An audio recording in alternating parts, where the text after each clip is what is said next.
Court come to order. All right, good afternoon, ladies and gentlemen. Please be seated. We're back on the record in the matter of the state of Georgia versus Khalif Adams et al. 22 SC 183572. I see Mr. Stillwell, Mr. Boston, Mr. Shark. Good afternoon, gentlemen. All right, Mr. Williams, Mr. Steele, Mr. Adams. Who's that man that doesn't look like he shaves? That's sitting next to you, Mr. Adams. Your Honor. You were going to get to it, okay? But I noticed him immediately. So. And you actually met him before. This is Graham, B-R-A-M, Mansbach, which is M-A-N-S-B-A-C-H. One more time for the first name. Yes, Graham. Graham? No, B is in Barry. Bravo. Bran? E-R-A-M is in Magic. Bram. Okay, all right. Last name again? M-A-N-S-B-A-C-H. And he just graduated from Hamilton College. He's going to be going to law school, not this August, but the following. And I have the honor of working with him in the interim. And he's going to be before your court. With the court's permission, I already asked the sheriff here for permission, and he is here today, and I expect he'll be here a great deal. So you're getting rid of Miss Halterwinger or what? There's that one assistant rule. So, you're going to have to either have physical challenge or something. We have a physical challenge because they have me. So. But anyway. Okay, all right. Court, I appreciate yes, it's fine, sir. The gentleman. It's fine. It's fine. Sir, welcome. Hope you this will facilitate your soon-to-be legal education, all right? Okay, welcome. All right, Mr. Kendrick and Mr. App, good afternoon. All right, Mr. Huey and Mr. Matthews Jr., good afternoon. Mr. Nichols and it's Miss Westmoreland. Welcome back. Good afternoon, madam and sir. And then Mr. Ryan and Misty Williams, good afternoon. All right. Mr. Uhelski, Ms. Love, Ms. Knight, and Mr. Smith, good afternoon. All right, okay.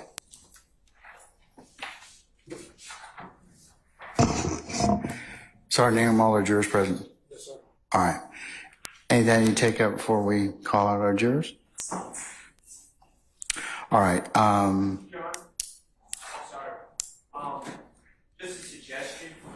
I think before Sammy Davis testifies, there are just multiple legal issues and discussions that need to be had. I don't think there are. I read the order, and I'm good with the state's not going to seek any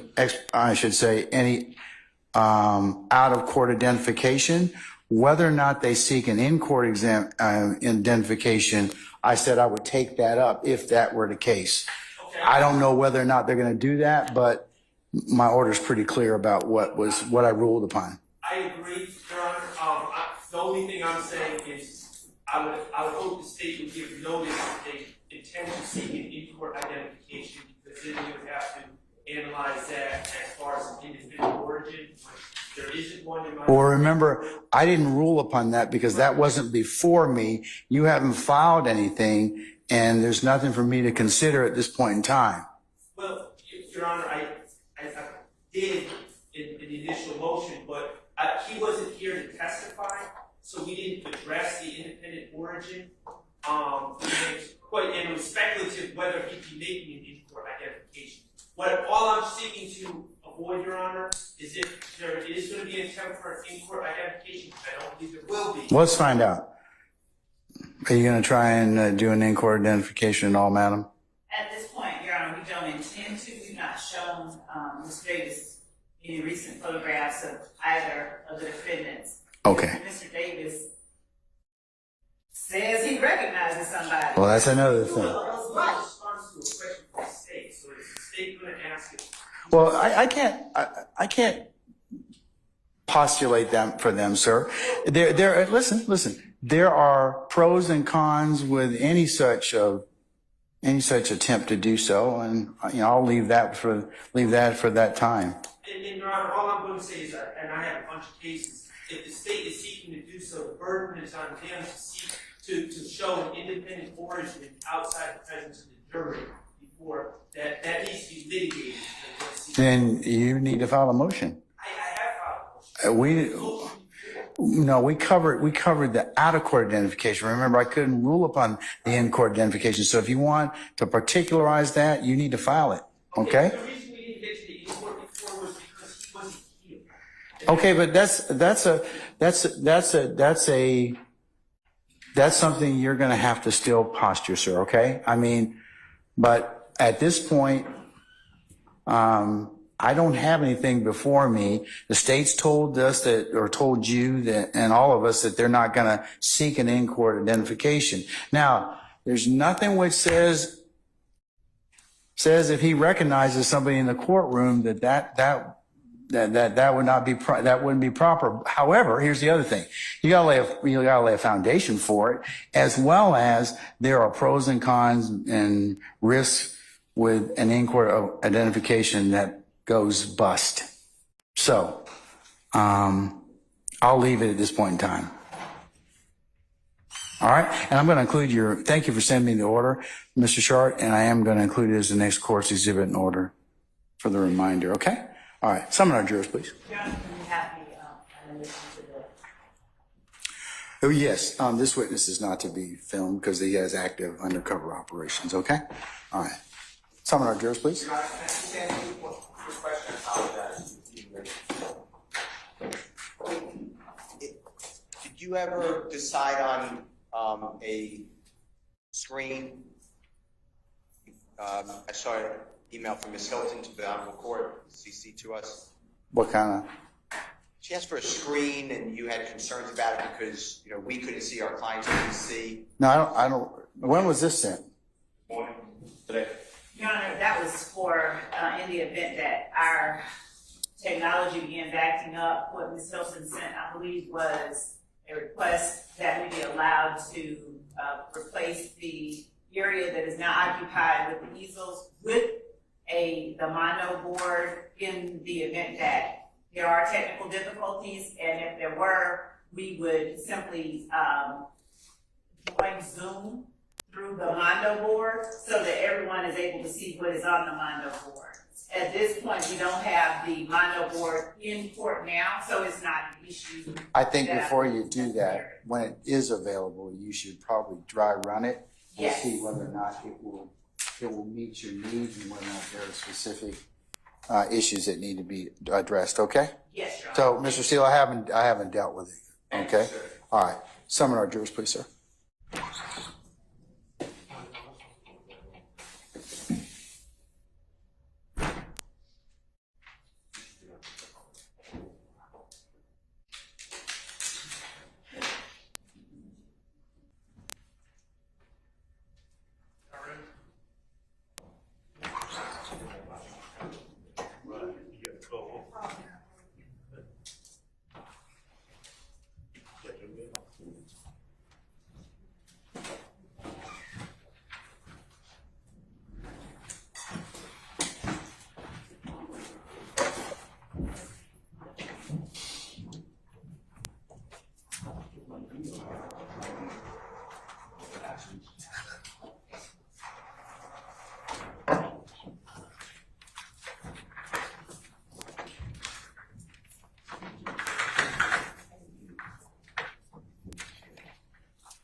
All right, ladies and gentlemen, please be seated. All right, thank you, Sergeant Ingram. Ladies and gentlemen of the jury, good afternoon. All right, y'all sound good. Okay, keep that energy. I like that. All right, State, call your next witness. All right, summon the detective team.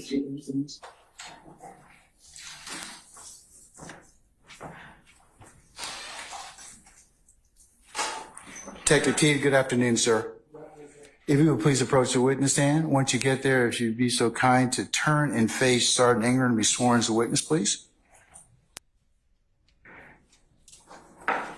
Raise your right hand and you swear firm testimony to give the truth, whole truth, nothing but the truth. I do. Absolutely. State and spell your first and last name for the voice. Sure. Hello, Detective Jason Teague, Jason, last name Teague. Pull your camera on, please. Your camera. Thank you. All right. Good afternoon, sir. How are you? Fine. Detective T, where do you work? City of Atlanta Police Department. And what do you do there? I'm an electronic surveillance technician or / specialist in the Homeland Security Unit of the police department. And how long have you worked with the APD and Homeland Security?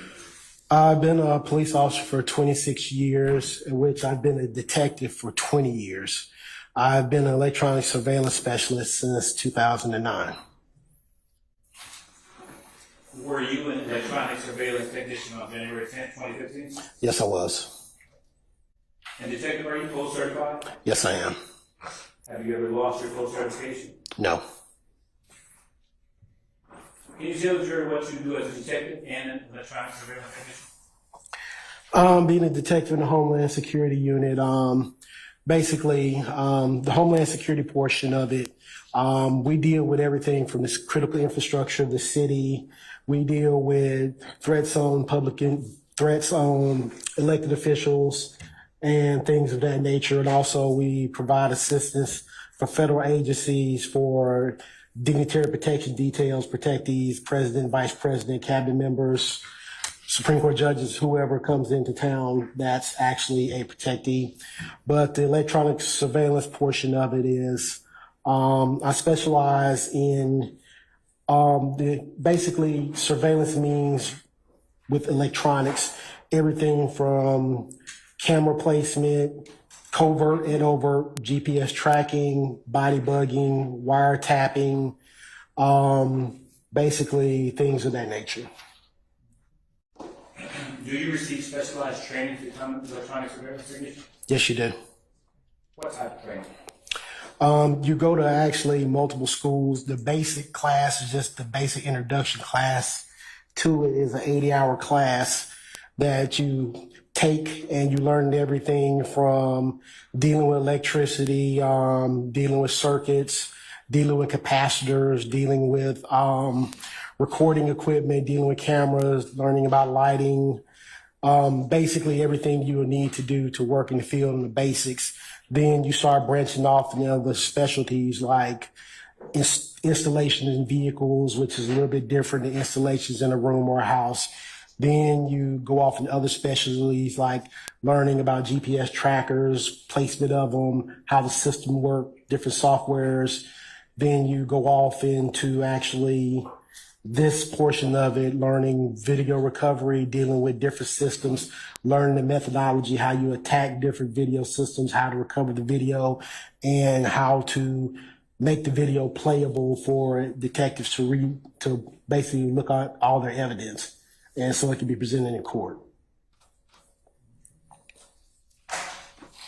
You went kind of fast. Sorry.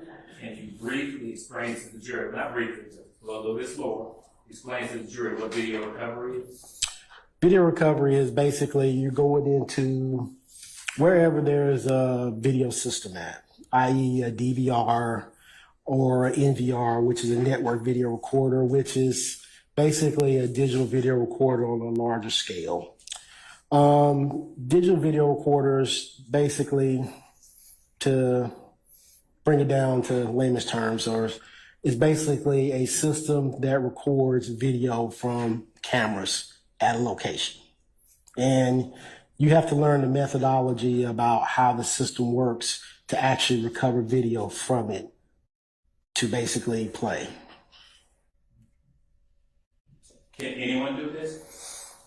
Well, there are some people who have IT backgrounds and stuff like that who could go through the system and export the video, but there are some people who are just savants in electronics, might be able to do it. Other people aren't. Other people have to go to training It's just like saying this is like, can anybody work on a car? Some people can, some people can't. So tell the jury the process for like when you're asked to pull a surveillance video. What's that process like? Process is basically a detective who's working the case will contact me or one of my partners. There's 3 of us to respond to a scene to actually pull video for them. Then once we get there, the detective will give us a date and time and what they need to see. Most of the time it's businesses. They'll tell us, I need the inside and outside cameras for this date and this time frame.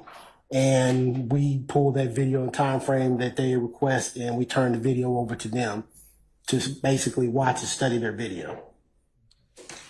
Approximately how many times have you been asked to, pull a surveillance video? Hundreds.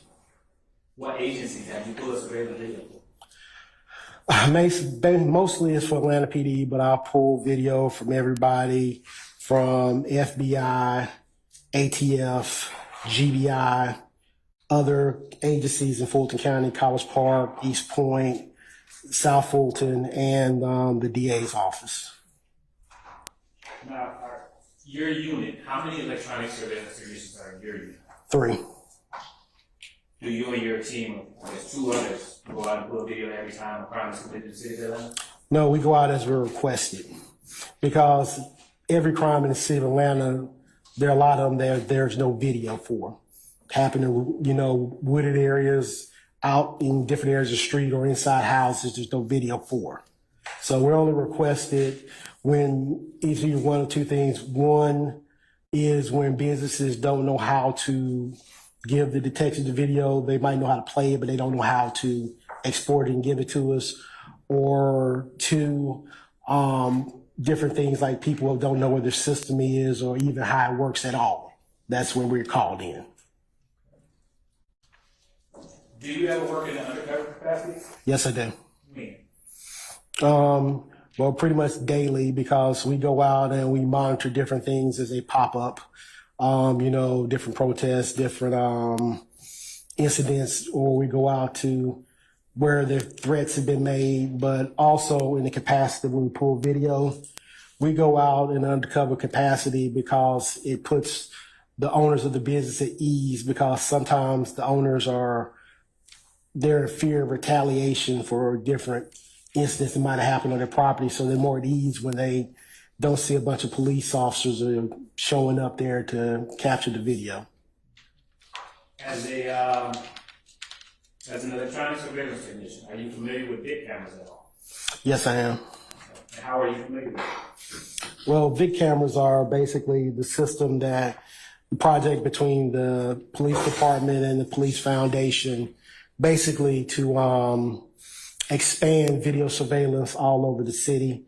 And it's been an ongoing project for now. Really, the ideas of it started way back in 2007, the ideas of it.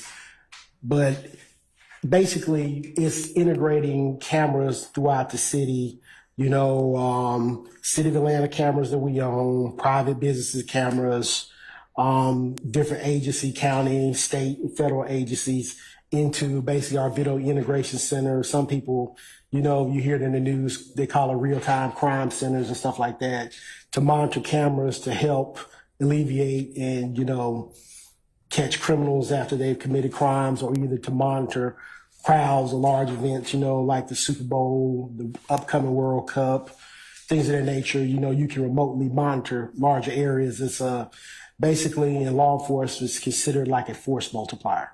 So you can have eyes where you can't put officers. You mentioned it briefly, but what does VIC stand for?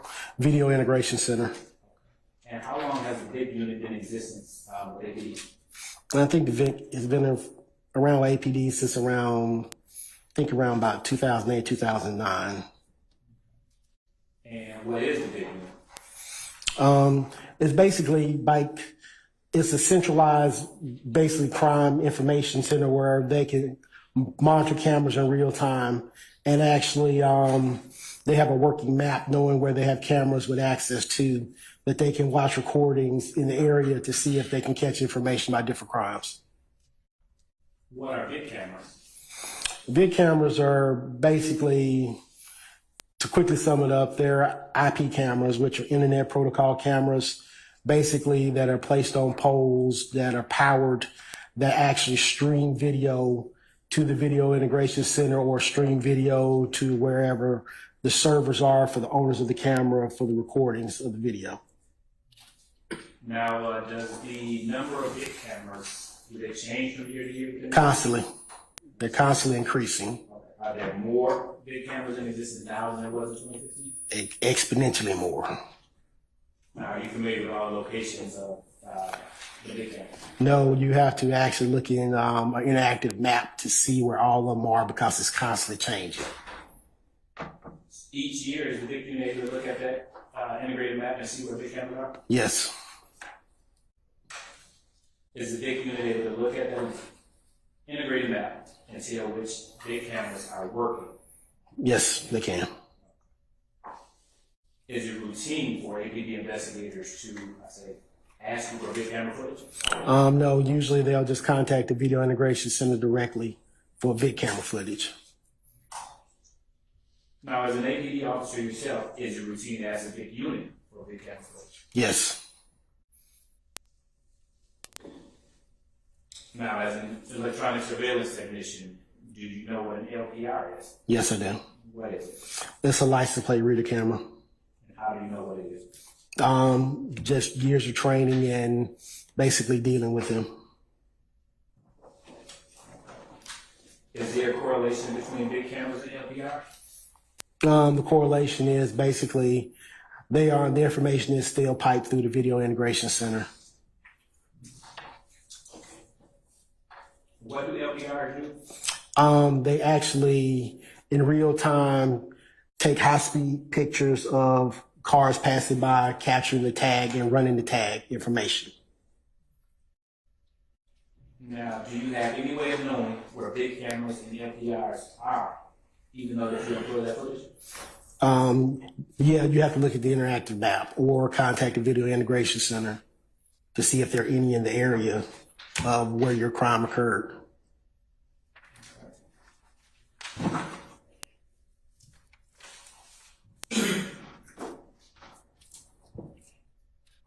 Are electronic surveillance technicians always pull surveillance footage at time? Have they always pulled surveillance footage for APD? Ever since we were basically formed to do that, yes. And how did y'all come to pull in this case? I was requested the location by Detective Thorpe. Now, when asked to pull surveillance footage for a crime scene, did you ever tell or suggest to the lead detective on scene about surveillance footage that you have not been asked to pull?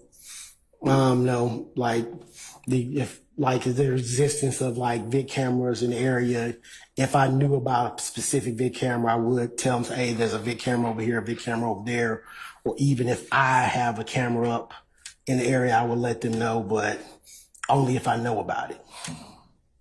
In 2014, had you previously pulled surveillance footage from the area of McDaniel and Northside Drive? Yes. Had you pulled it in 2015? Yes.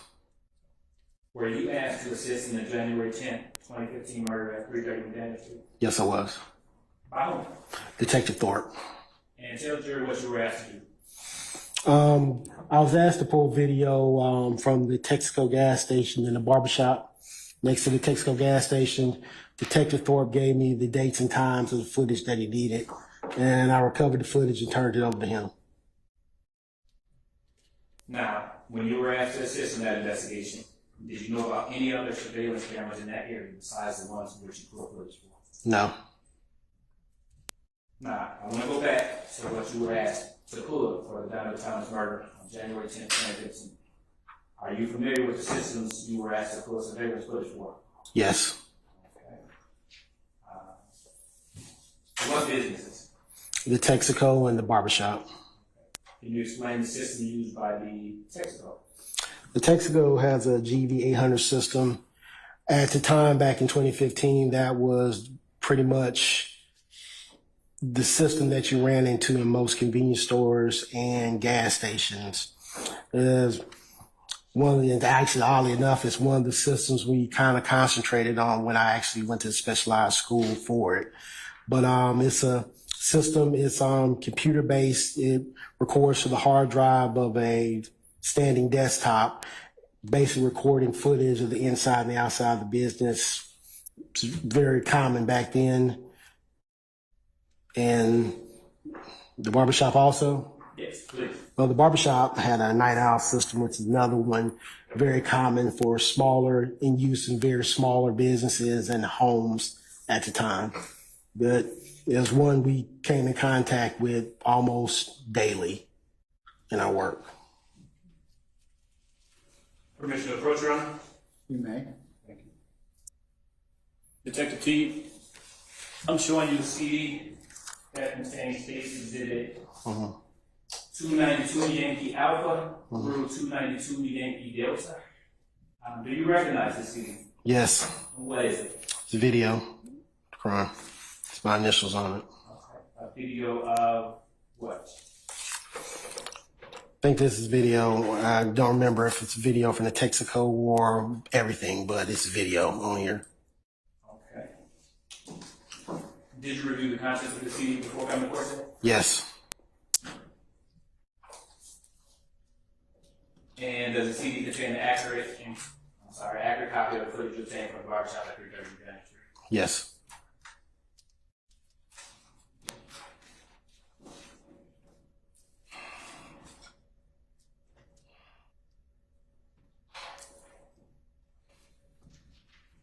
Permission to approach, Your Honor.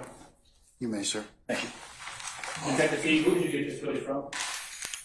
With the barbershop footage I got from the owner of the barbershop, he showed me what the system was, and I pulled the video from there. The Texaco, the clerks let me into the back room where the system was, and I pulled the video. Okay. Do you remember what he looks like?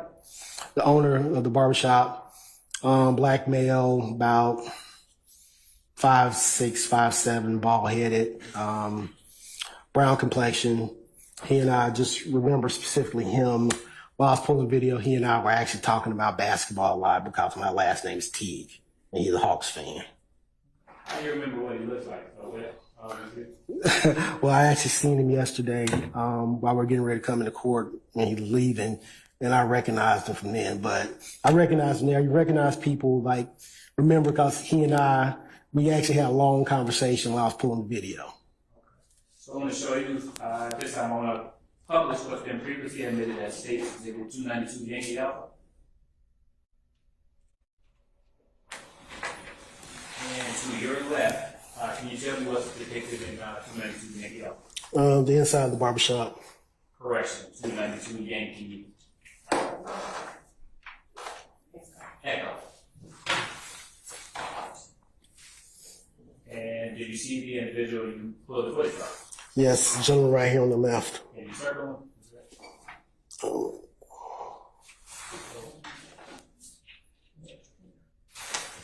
Can you see this gentleman right here? Can you stand and point to the big screen? That's the point right there. Right here. Gentleman right there above where it says Cam 3. Okay. Detective, can you tell me cameras that you pulled from, footage from the barbershop? Barbershop, I think I pulled four cameras. And how did you decide which cameras to pull from? Detective Thorpe told me he needed the inside and the outside cameras. Okay. What is the date and time of the files on the CD? Date and time we filed the CD were January 10th. The DVR at the barbershop was a little fast. I was like thinking about 1800, 1900 off the top of my head. Now, when you go to pull a surveillance footage, do you have any way of knowing if the timestamp of the footage is correct?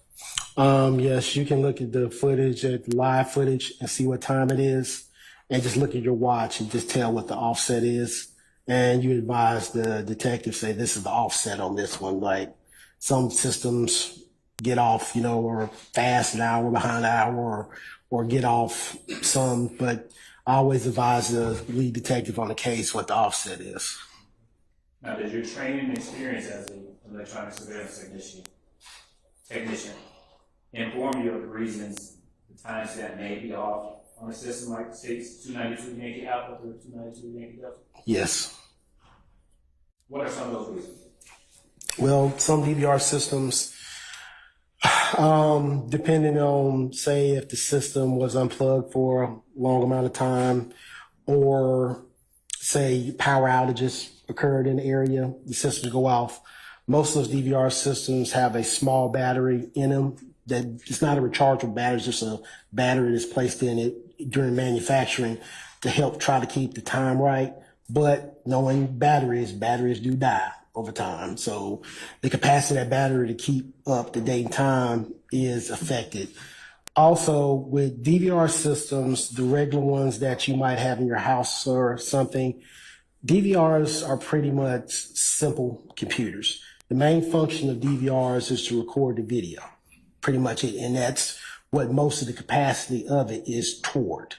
So things like date and time, you have to keep up with that yourself. So a lot of people, once it's plugged up, it stays that way. So they don't know.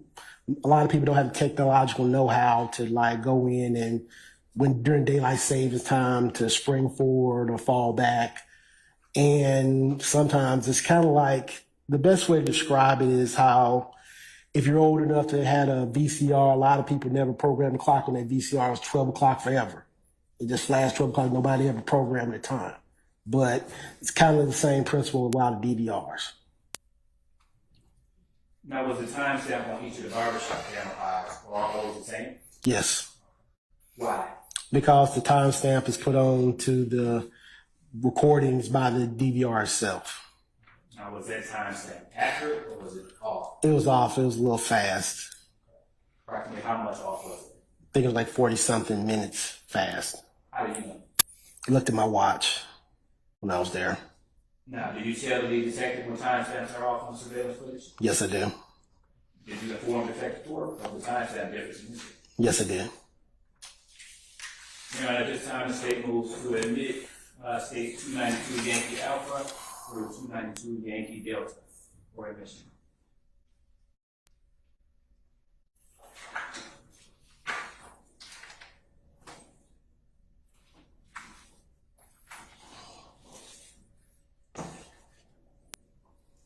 And for the record, these are the 4 cameras from the barbershop footage at 3:30 p.m.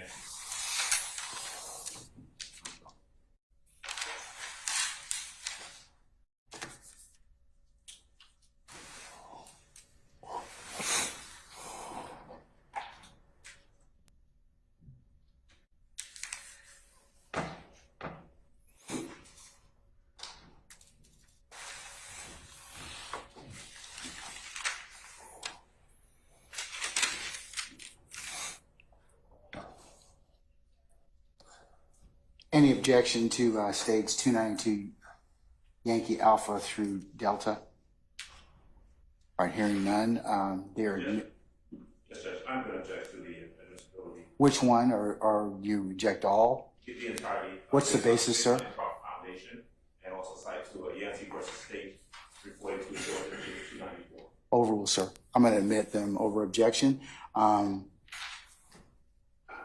they may be published as you see fit, Mr. Adams. I'll give you continuing objection. Thank you.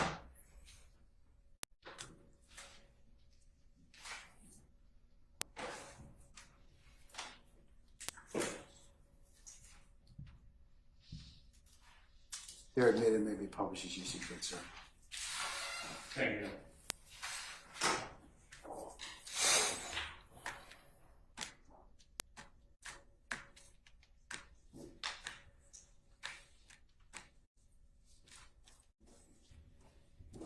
Permission to approach, Your Honor?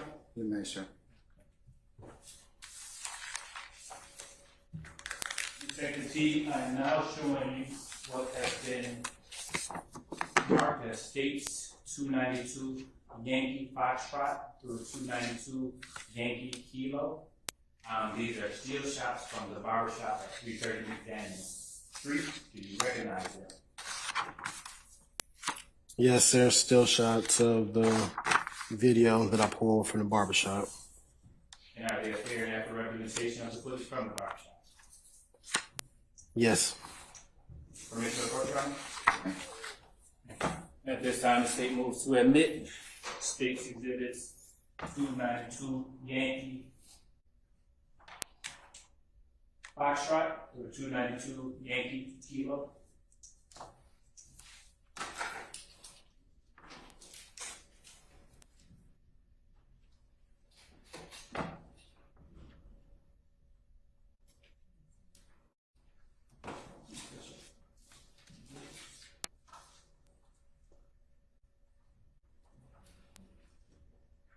We all taking a look at, yes.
Any objections to states 292 Yankee Foxtrot through 292 Yankee Kilo?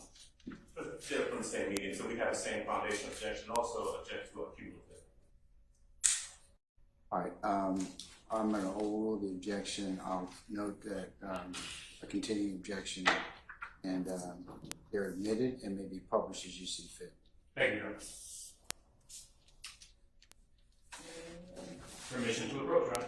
Yes, sir. Detective T, I now showing you a thumb drive containing states exhibit 295 Yankee and 296 Yankee. First, for 295 Yankee, do you recognize it? Well, do you recognize the content of this thumb drive? Yes, it's the video compilation. And The video from the barbershop and the gas station.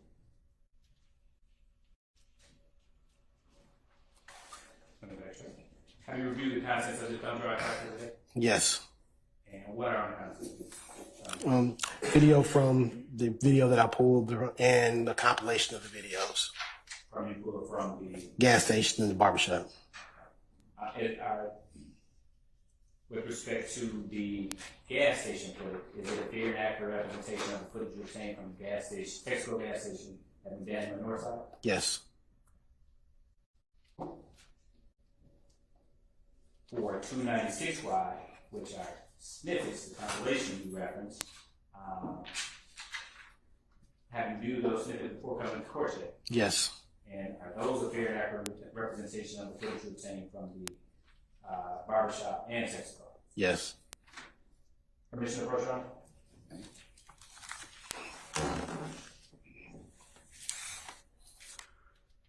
Detective T, who did you get the Texaco footage from? The clerks at the store.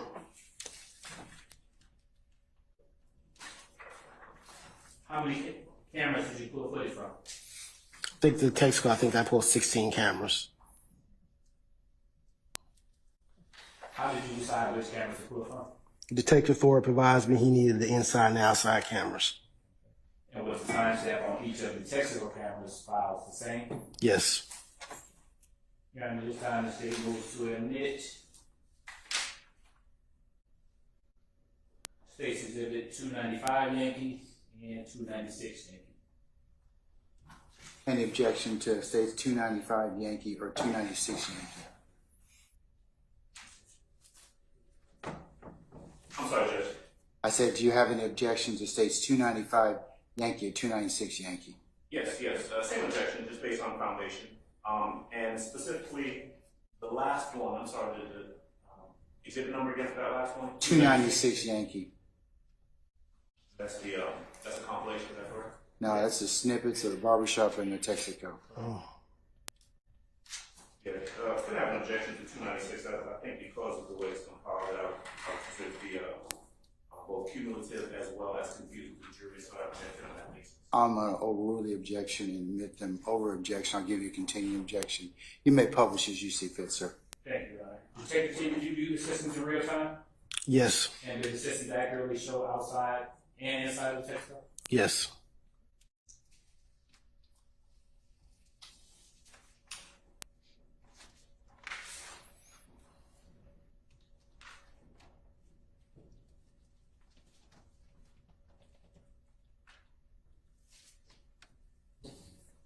Permission to approach, Your Honor? You may.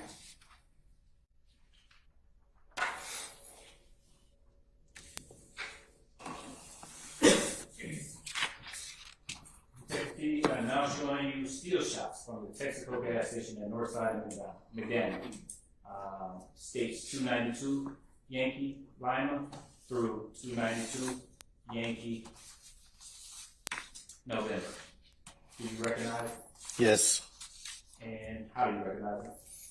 It's footage from the outside of the gas station on north side of McDaniel Street, looking at actually the intersection of McDaniel and North Side.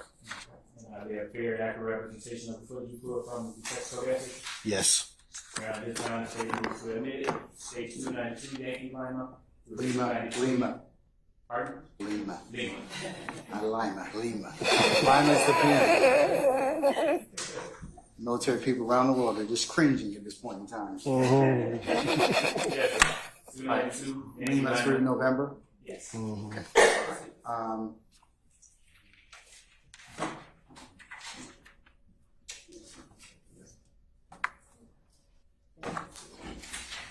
don't believe those are the ones we saw. Okay. You want, all right, you take a look at them first.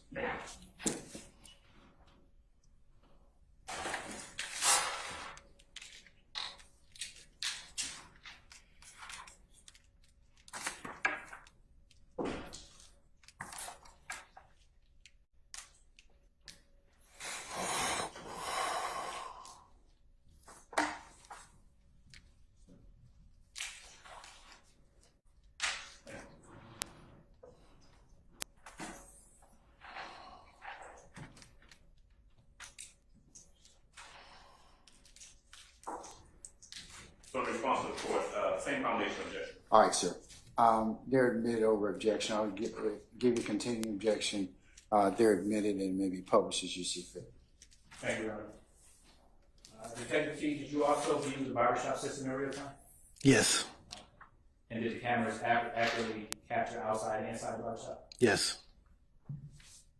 Your Honor, at this time, we will publish states 292 Yankee Alpha up to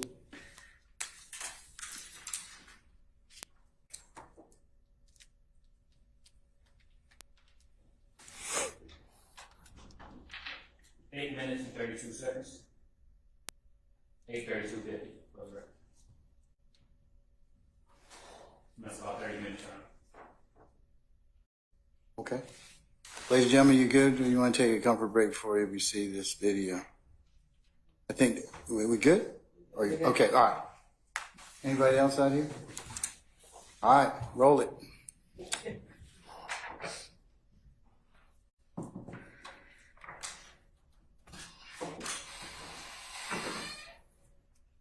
We're going to take one afterwards, okay? So, all right, okay. All right.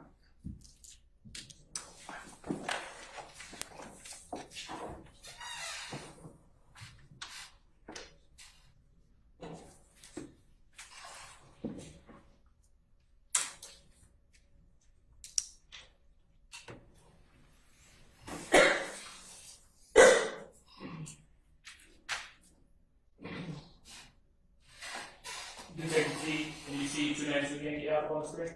Yes. And what is the time and date of 292 Yankee Out. It shows 110 of 2015, 8 p.m., which we've already been over as fast. Okay. And what camera angle? Or what camera? We're looking at, see camera number 1. Is that, what side of the barbershop is that? That would be the side of the barbershop facing McDaniel Street, looking northbound. Is that the east side of the barbershop? Yes.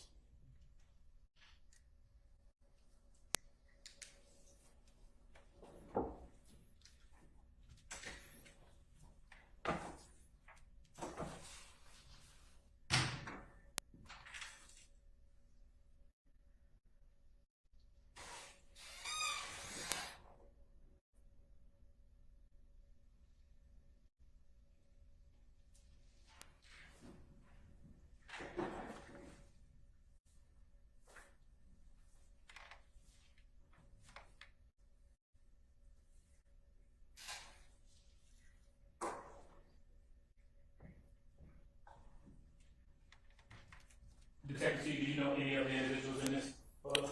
No. And for the record, they're kind of just standing around. Yes.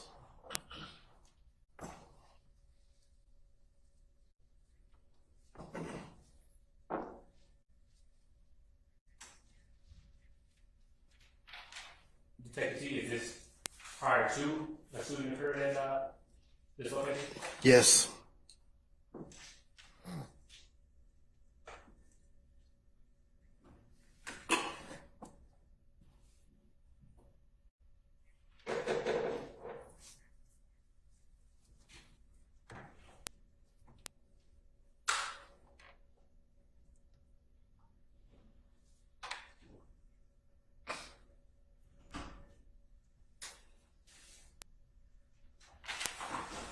And for the record, at 8:01:47, are people kind of just like congregating around the SUV, Detective T? Yes.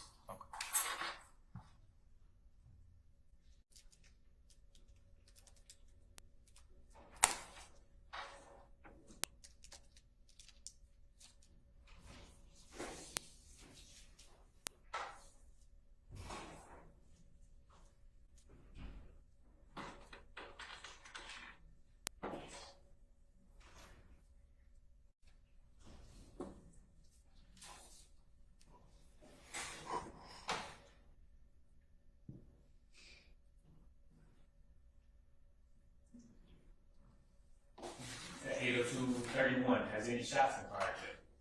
No.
Okay, pause right there.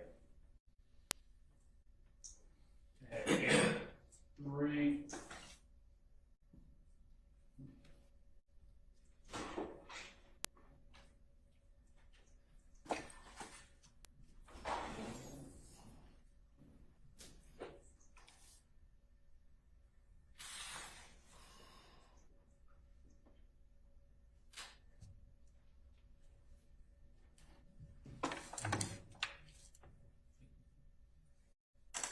At 8:03:48, you see the gentleman in the bottom, this ring looks like a camouflage.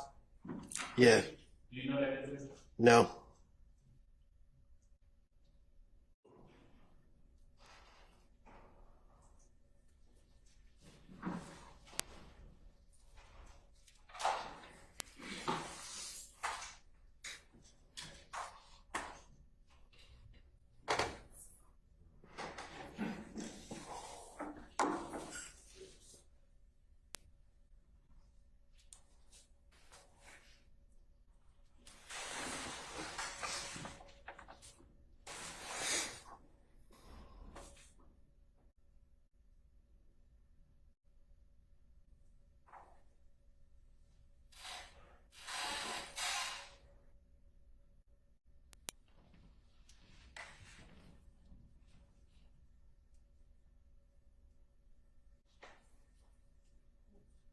Not Detective T, you see a gentleman in a camouflage jacket and a skull cap, go inside the vehicle while they're congregating. Yes. Do you know that individual? No.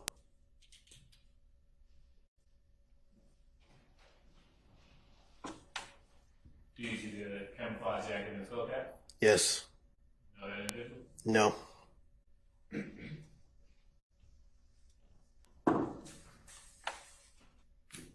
Did you know Donovan Thomas personally? No.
Detective T, are they still congregating? Yes.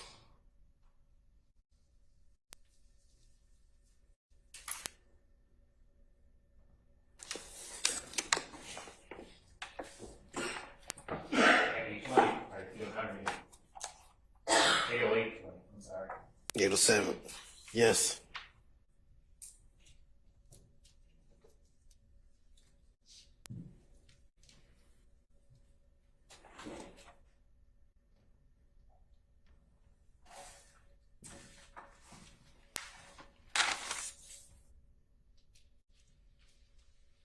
For the record, at 8:40, 8:08:40, did the 8:08:40, I'm sorry, 8:08:41, did the shooting just take place?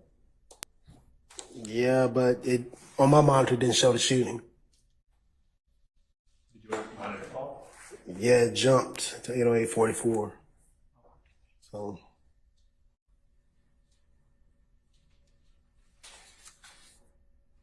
Yeah, one, please.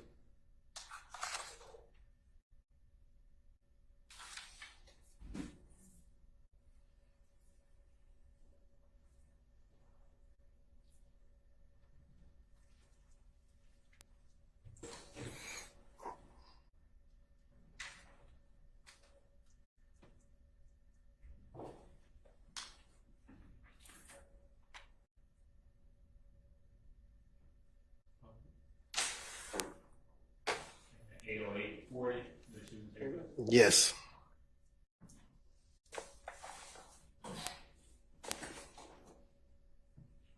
For the record, we're continuing from 808 to 44.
For the record, at 8:12:58, do you see police arrive?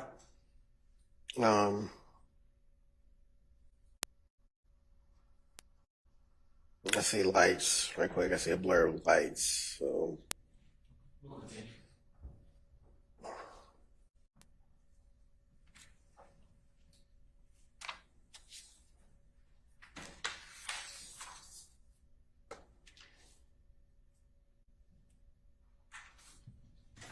okay, now I see the blue lights. For the record, 8:13:28 is when you see blue lights. Yep.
Detective T, does surveillance video typically capture any sound?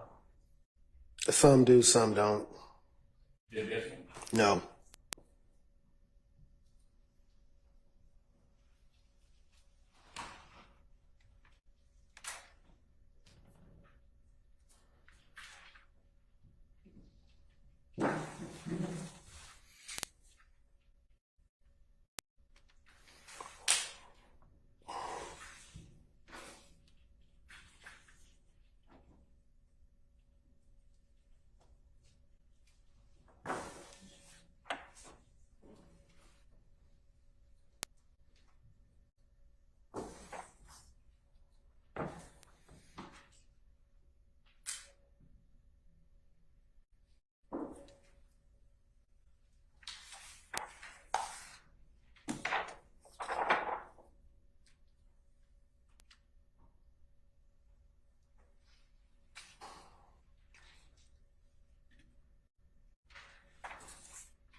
2019.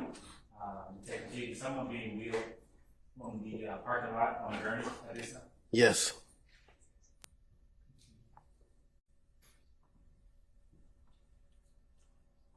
Eight, 24, 21.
again, for the record, we're paused at 8:40.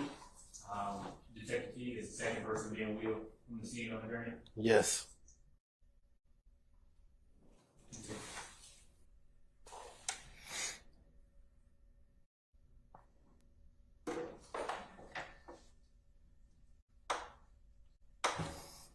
Detective T, did you know any of the persons being wheeled? So far from that? No.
Detective T, we're gonna pause at 8:32:50.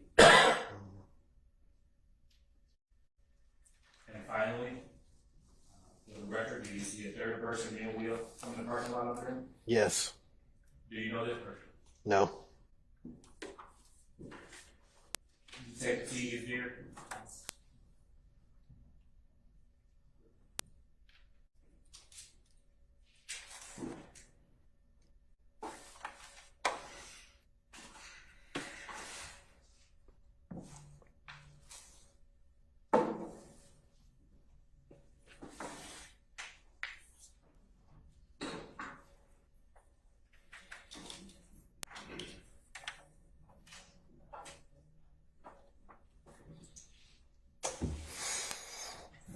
Detective T, is there an additional amount of footage left on this camera angle that you will?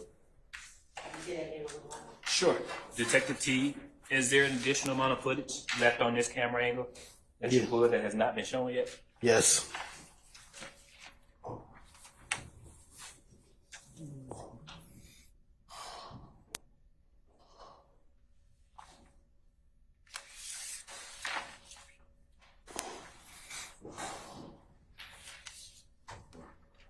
Detective T, is there any more shooting shown on this angle footage beyond what we have already seen? No. Your Honor, at this time, the state is getting ready to publish 30 minutes of the next angle footage if the court deems it an appropriate time for pausing at this time. Yes, that would be appropriate. Members of the jury, how about we take about 15 minutes, okay? All right. We're going to recess for 15 minutes. All rise.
Members of the jury and counsels, I'm going to go ahead. I need to make a phone call to get our Zoom to be working again, so just bear with me.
So you might as well sit in your headquarters and be at ease. Okay, so once we get that resolved, we'll go ahead and continue. Okay, all right. All rise.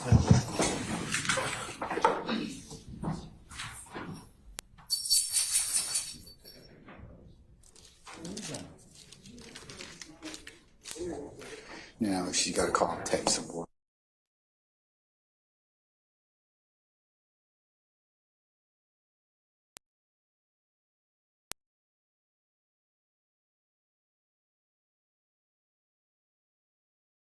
Of course. Let me check. I'm gonna time the time. All right, ladies and gentlemen, our jury has left us. You can have a seat, please. We're just gonna recess in place. See if it you all.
We missing, what's her name? I'm sorry, let's see. Mr. Adams, we're getting against Mr. Matthews. Okay.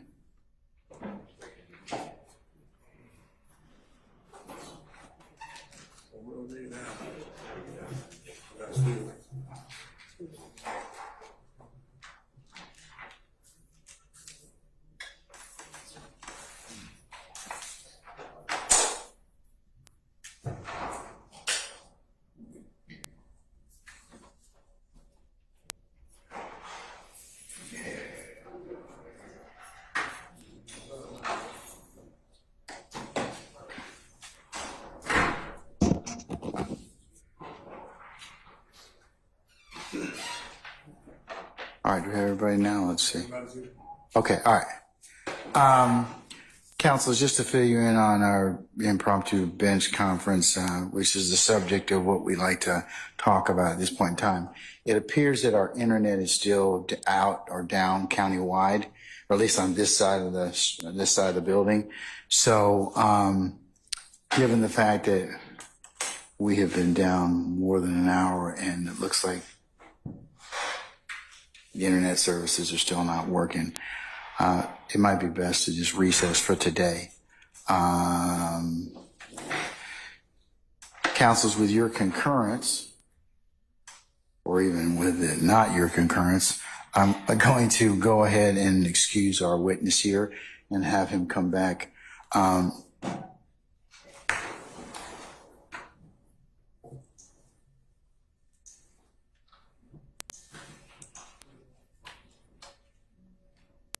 Detective D, is Friday afternoon, 1 o'clock okay with you? Work for you?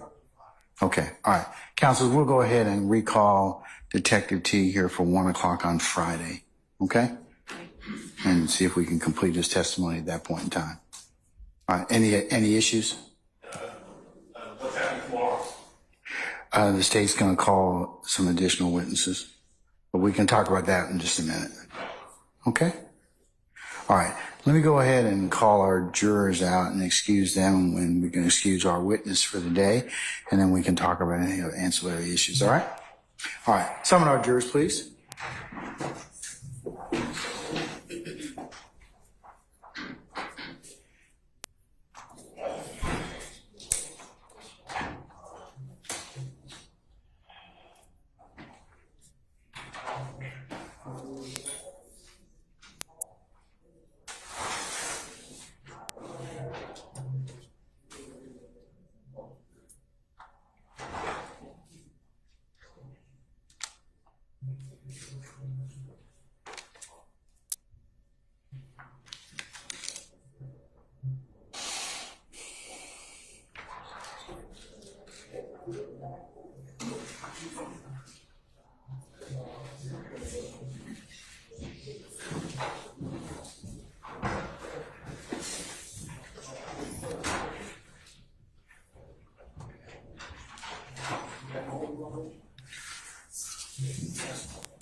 All right, ladies and gentlemen, please be seated.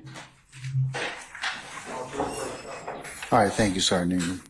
All right, ladies and gentlemen, given the fact that our internet is still not working and we don't know when it's going to come back up, and given the fact that we were displaying a medium that needs to be, we need internet in order for us to do so, it would be the prudent thing to just recess you for today, okay?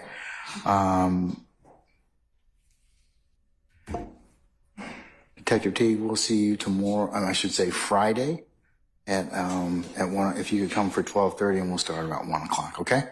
All right. And remember, sir, do not discuss your testimony with anybody except the attorneys in this case. We'll see you then.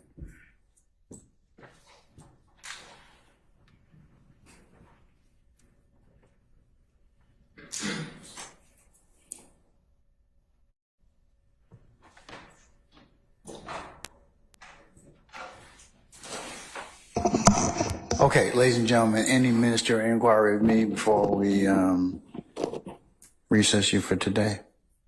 These kind of things happen, so not anybody's fault. All right, I could blame somebody, but it wouldn't really do anything, huh? Why do you want to blame me, Rum? What do you do? What do you do to you? What do you do? It's what do you do to you? I mean, come on.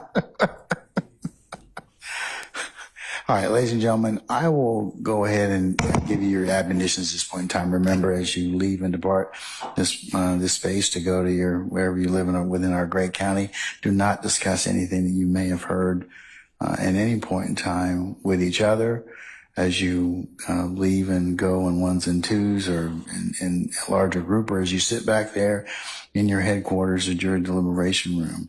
Remember, it would be a violation for you to also recap or handicap the testimony by going and saying, hey, what did you think about such and such? Or or review each person's testimony at this point in time.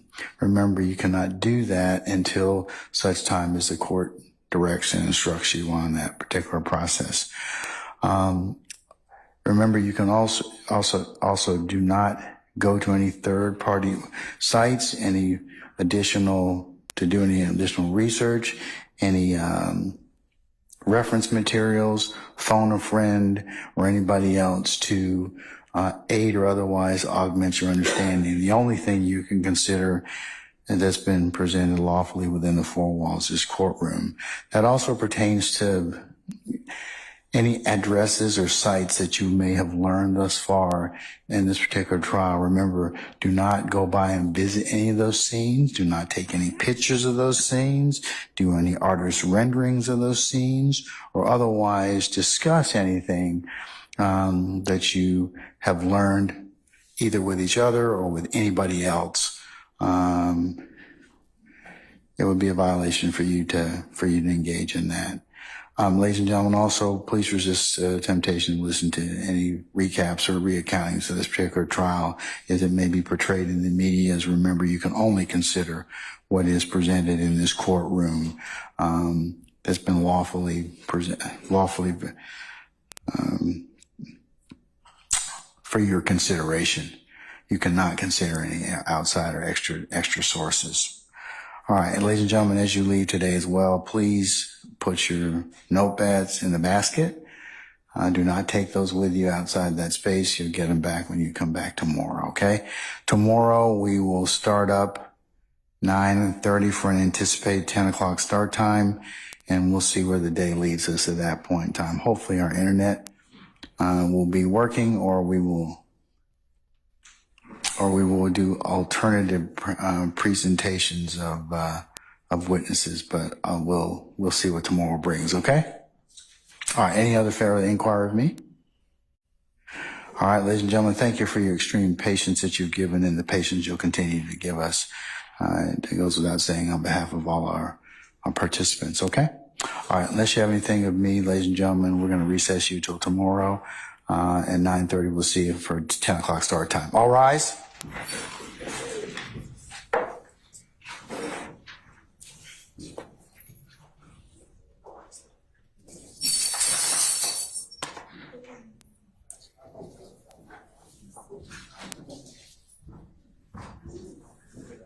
Don't even think about it.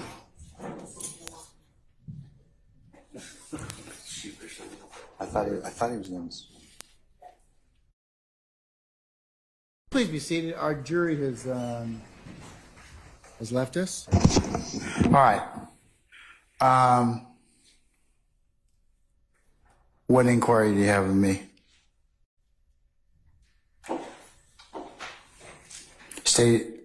Are you prepared to call on some witnesses or that may or may not require internet access? We'll just have to old school it, so we will That may be true. make it happen. Okay. All right. Who are you planning on calling tomorrow? Counsels, we appreciate your indulgence with our current witness, Detective Teague. His better half is having a procedure tomorrow, and that's why he cannot join us. So I appreciate you all giving him some grace and consideration. So we'll we'll go ahead and see him on Friday afternoon. All right. Okay. Anything else before tomorrow? We have Mr. Wise, Mr. Davis, Mr. Hendrick, Dr. Henniger, and Mr. Thomas Sr. on deck for tomorrow. All right. Okay. Councilors, unless y'all have anything of me, or any other inquiry, we'll see y'all tomorrow morning for 9:30 for anticipated 10 o'clock start time. All right? All right. That gentleman, Mr. Thomas Senior, is the one that state filed a motion under 24-8-807, and I filed a response for trying to get in residual hearsay. Okay.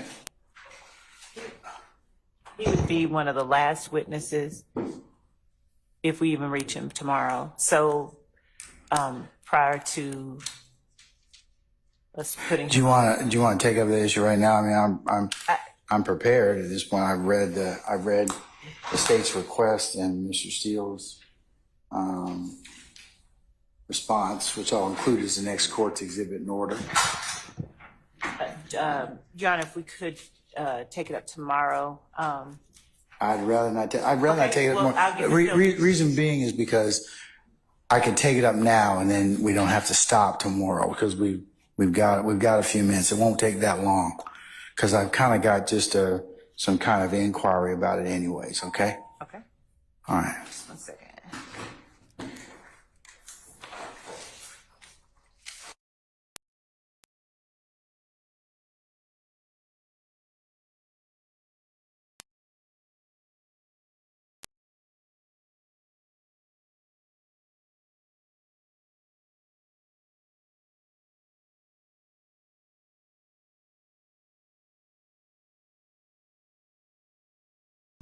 Okay. I'll give you a few minutes to get your materials in order.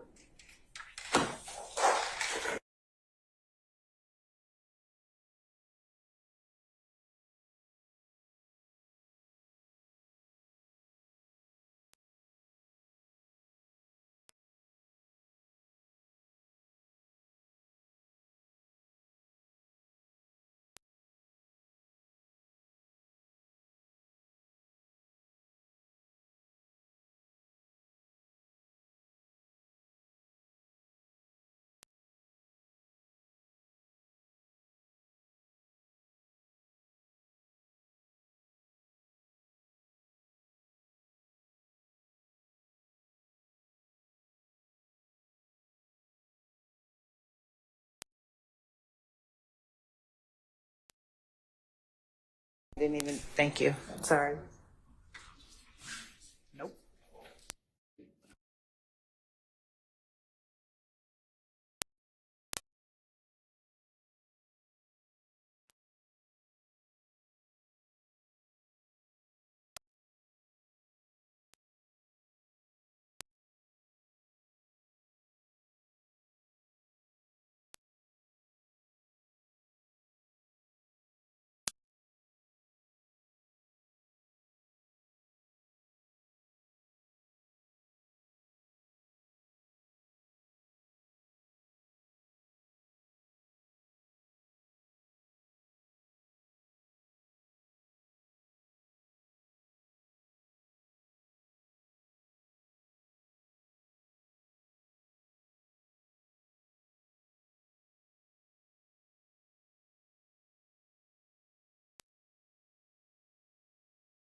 All right.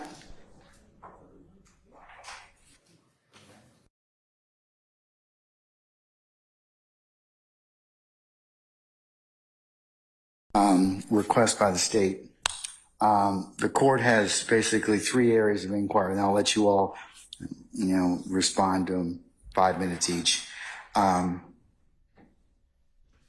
course, the concern is the traditional guarantees of trustworthiness. Well, first there's notice, and assuming that there's notice in this particular case, there arguably there's some notice in this particular case of what was sought to be introduced. However, the court's kind of concerned. The court has the first concern about exactly what was said, what statements were said, line and verse. Second thing is traditional guarantees of trustworthiness. The court's concern is this is purportedly the decedent's father who the court would have some concerns about inherent bias to why his son, about his son and the person that took his son's life. Then next would be the confrontation clause. And since arguably the defendant or defendants wouldn't have had an opportunity to cross-examine him, the decedent, the confrontation clause does apply in this particular circumstances when you're trying to get in residual hearsay under 807. And then the fourth issue that the court wants to discuss is it's cumulative of things that we've already been testified to. The fact that there was beef between Donovan Thomas and or some parties in this case has already been testified to by at least 3 or 4 people already. So those are the 4 things I need you to address for me. So, and there's something I missed. Of course, I'll be more than willing to listen to it, but try that framework. So, Ms. Hilton? Yes, Your Honor. Thank you, Your Honor. So first, I'll address the notice issue, Your Honor. We served notice for this particular testimony on May 23rd, 2024. Your Honor, we served notice based upon the line of inquiry that we are hearing regarding some of our witnesses regarding the relationship between Mr. Williams and Mr. Donovan Thomas Jr. at the time of his death. There have been a series of cross-examination questions, and I'll go specifically when Ms. Shawana Edmond was on the stand last week, I believe last Monday. There was a line of questioning from Mr. Steele regarding the fact that at the time of Donovan Thomas Jr.'s death, that Mr. Williams and Mr. Thomas Jr. were friends. And that has been a point made by Defendant Williams through his counsel on multiple occasions through multiple witnesses. And so what the state realized, especially after the inquiry with Ms. Edmond, that it was important for Mr. Donovan Thomas Sr., who had a different relationship with his son than what the mother had, to talk about the fact that at the time of Mr. Williams' death, they were not that friendly. What Mr. Thomas Sr. will testify to is that in the summer of 2014, all the way up probably through about September of 2014, there was a cordial, a good relationship between Mr. Williams, Jeffrey Williams, as well as Brian Birdman Williams. That over the course of the summer, there are some pictures that you have seen in which Mr. Donovan Thomas Jr. had went to both Miami and LA with Mr. Brian Williams, and it was a good relationship. However, in the fall of 2014, that relationship changed. And the reason or the catalyst for that change is that Mr. Donovan Thomas Jr. thought that Brian Birdman Williams was taking artists away from a record label called TIG, which is called Think It's a Game Records. Think It's a Game Records at the time was the record label that Rich Homie Quan belonged to, or the Quantas Lamar. And what Donovan Thomas Jr. began to see or observe, or what he thought, was that Birdman was trying to take Rich Homie Quan from Think It's a Game Records and bring them over to Cash Money Records. And so at that point in time, Mr. Donovan Thomas Jr. would have conversations with Rich Homie Quan about not going over to Cash Money, but staying with TIG Records. In the course of that, Mr. Donovan Thomas Jr. would have conversation with his father about the concerns that he had of Rich Homie Quan possibly going over to Cash Money and not staying with TIG. Why that is important, Your Honor, is because at the time, we believe that Jeffrey Williams was either signed to Cash Money or had a management deal with Cash Money, but he had more of a relationship with Brian Birdman Williams and the Cash Money side of the house. And so there was some conflict with Rich Homie Quan. And so we believe that in the latter part of 2014, what Mr. Donovan Thomas Sr. would testify to is that his son decided to not have as much of a relationship with both Jeffrey Williams or Brian Birdman Williams. And so he began to distance himself from the two of them. There was a specific encounter that he remembers very vividly, which was a video shoot. I believe it was Mr. Jeffrey Williams' video shoot. And when Mr. Donovan Thomas Sr. and Mr. Donovan Thomas Jr. went to the video shoot, they saw Mr. Jeffrey Williams there, they saw Brian Williams there, and they saw another TIG artist there. However, the owner of TIG was unaware of this video shoot and was not present. At that moment, both of the Thomases left, and at that point, that's when really the tension or the frustration developed, and he did not want to deal with anything that was not TIG Records. And so we're talking about October 2014, November 2014, later in the year, that there was this distancing between the two, which is opposite of what we believe that the defense is trying to purport, that there was this great friendship in January 2015, because that was not the case. And so specifically, there are two conversations that Mr. Donovan Thomas Sr. remembers his son having with him. These were two face-to-face conversations, again, in about, he believes it was fall of 2014, and specifically his son came to him very concerned, thinking that Rich Homie Quan was going to leave TIG Records, that he expressed to his father that he was trying to show Rich Homie Quan everything, showing him the studio that they had built for him, and really trying to convince him to stay with TIG and not go over to Cash Money Records. And the reason why that is relevant, Your Honor, is we believe one of the theories of why this murder occurred is there was a desire to have Rich Homie Quan on Cash Money Records, and two people were preventing that from happening. Corey Lamar, who is the father of the Quantas Lamar, as well as Mr. Donovan Thomas Jr. And those two individuals were preventing that from occurring.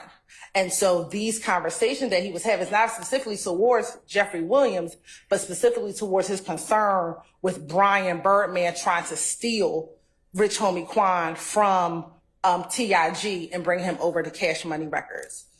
As far as this having some guarantee of trustworthiness, that's why we believe that you need to hear from Mr. Thomas yourself. Generally, in these hearings, Your Honor, as you are aware, the court can assess credibility from the witness itself. Okay, let's assume that I do that. How are you going to get over the confrontation clause? Your Honor, this is not testimonial because confrontation. I disagree with you. Well, Your Honor, it is testimonial. It's not testimonial because testimonial evidence is evidence that's made directly to the police. No, this is not. Not necessarily. Not necessarily. I'll bring some case law, Your Honor, but testimonial evidence is evidence that is made in preparation for trial, generally to law enforcement. This Okay, is not, but even if it's not testimonial, you still got a confrontation clause issue. How are the defendants gonna? but this is why this is residual hearsay, Your No, Honor, but because residual what this, hearsay. If you're gonna introduce it against the defendant, it's still got to pass the confrontation clause. no, Your Honor, when we're talking about confrontation. I disagree with you about that. It's got to pass the confrontation clause. In fact, there are.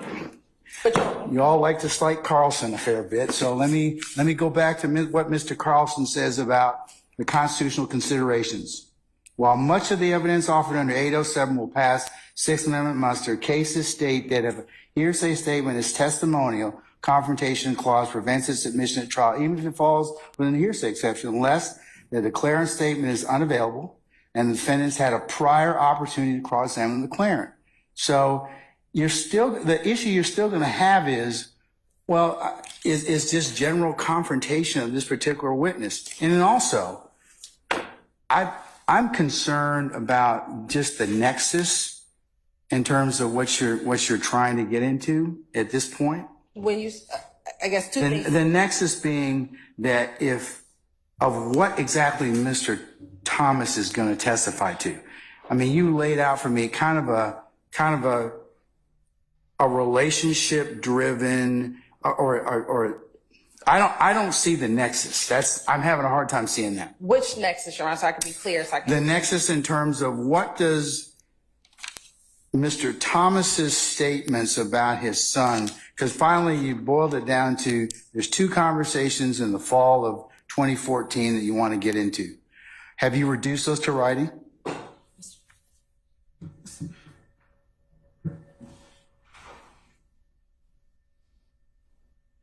Okay, Your Honor, it's in the summary on page 44 and 45 of Mike Sprinkle's supplemental report that was turned over in discovery. In Discovery 1 back in July of 2022. Well, you need to all print that because I don't have it. So you need to print it for me. But I will print it, but the nexus, and I want to make sure because the next, I mean, because it's you're telling me that Senior had conversations with Junior. Junior was concerned that basically there was some pilfering that may have gone on in terms of artists. But what does that have to do with Mr. Williams and any of the other defendants? Sure, specifically Mr. Williams. Mr. Williams and Rich Homie Quan were part of that group called Rich Gang. You've heard about testimony about Rich Gang in here. Yes, I have. And so at that point, Rich Homie Quan was a part of TIG Records. He was not a part of Cash Money. So they were trying, but Mr. Williams was a part of Cash Money. So we have TIG, Rich Homie Quan. You have Mr. Williams either loosely associated or having some more affiliation with Cash Money than Rich Homie Quan. Birdman, who owns Cash Money, is trying to pull Rich Homie Quan over to Cash Money. That is an issue because Mr. Donovan Thomas is trying to keep Rich Homie Quan over to TIG. So there's some conflict, there's some tension there. At the end of the day, if Rich Homie Quan doesn't come over to Cash Money, they can't do everything that they need to do as far as albums, as far as the music, as far as any of those things. And so that can essentially affect, at least we can present that to the jury, what Mr. Williams can do at that time as far as his career, as far as what's going to happen with his career. And there's some tension, there's some conflict because Donovan is trying to keep him on one side and they are trying to pull him over to another side. And there's conflict and there's tension. And what Mr. Donovan Thomas expressed to his father is that he began distancing himself, not just from Birdman, but from Jeffrey Williams. The defense has continued to purport that at the time of January 2015, Mr. Donovan Thomas and Mr. Williams were great friends. That is not true. Okay, but you've also. So that's the nexus. So we have to be able to show that there's some conflict there, that we do not believe that in January 2015, they were as close as the defense is trying to purport them to be. That's the defendant's assertion. That's the defense, and our assertion is that That's they're the not. defendant's assertion, but you've also brought out the fact from numerous witnesses already that there was tension and beef between these particular parties. Not between Donovan Thomas, though. People have talked about, but the person who can speak the best about it is Donovan Thomas Sr. because he had direct conversations with his son about his son's feelings towards these parties at the time of ending in 2014 and early 2015. All right. And what we talked about in testimony is conflict between Lil Wayne and Mr. Williams, not specifically Donovan Thomas. What has been purported, at least the evidence that has come out, is that Donovan Thomas, the assertion that they were friendly at the time in January of 2015. And this is in direct contradiction to that. And if it's not testimonial, what about the 403 consideration? It's certainly, because I do have to balance that if I do find it. So why would you think that this is not highly prejudicial, more than probative? Because, you also got, I have to consider that too. Because, Your Honor, the state has to prove motive, and we have to prove a reason why this occurred. What defense has purported in opening, what defense has purported throughout the entire trial, there's no reason why Mr. Williams will want to have him killed. There's no reason why YSL will want to have this individual killed, and the state has to be able to prove motive. We do not have to prove motive. However, there is a reason behind, or the state believes that there is a reason behind this senseless killing. And so the state can purport and give that information to the jury. They can choose to believe it, not believe it, but we have a theory of why this occurred. And there's nothing prejudicial about Mr. Donovan Thomas Sr. speaking about his son's feelings at the time of this murder. And the conversations that he had, he doesn't say, my son said, if I die tomorrow, it was Mr. Williams. That might be prejudicial, but it is Mr. Thomas's conversation about his concern that Rich Homie Quan was going to go to another music label. There's nothing prejudicial about that statement to Mr. Williams, except for the fact that Mr. Donovan Thomas is telling his father, someone he has a close relationship with, someone who he talked to almost every day. This is the testimony that Donovan Thomas Sr. will give, is that my son came to me with a concern that someone he's mentoring, someone he has developed a relationship with, may leave this record label and go to another record label. There's nothing prejudicial to any of the defendants with that particular statement. So we do believe that there's nothing prejudicial about that statement in this. And I'll pause, but I'll look up the testimonial. But again, Your Honor, I believe that testimonial will solely be if this was a statement being made for the purposes of trial, and it's not. I still have to go undergo trustworthiness. Yes, Your Honor. Still have to go through even if I don't find it to be testimony, it still has to be balanced under 403. Yes, Your Honor, and I take this in comparison. Many of the residual hearsay cases, Your Honor, are domestic violence cases. Oh, that's what comes up. That's what comes up, and but ordinarily, those are a lot more tighter in the sense that you have interplay between, unfortunately, the decedent and the victim, and you also have third parties that are very much usually around, or unfortunately see those particular, or that particular victim talks to on a regular basis. But that is what's happening here, Your Honor. Mr. Donovan Thomas Sr. would say he talked to his son every day. He has a different vantage point. If you recall Ms. Edmonds' testimony, Ms. Edmonds knew her son, but Donovan Thomas Sr. went to video shoots with his son, went to events with his son in the music industry. So he had a very close relationship with his child, such that these conversations were very natural for them. In comparison to Ms. Edmond said, I knew certain things, but she didn't have as much detail. He spoke to his father more about what was happening on this music entertainment side. The father had been to video shoots. The father had, may or may not have been, I have to confirm, may have been in Miami when they did the lifestyle video.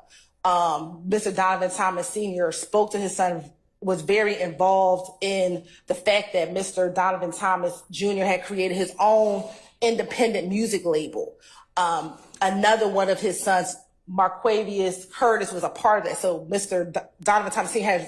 has a very more knowledge about this side of what Mr. Thomas was doing versus, say, Miss. Do you have the statements? Did you find those? Yes. Can I see those? Yes, Your Honor. Permission to approach? Yes.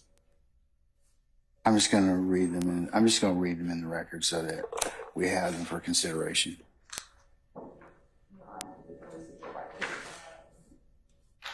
Okay. Yes, Your Honor. It starts at the end of page 44 and turns over to page 45. All right, if you hand those to Mr. Kearns.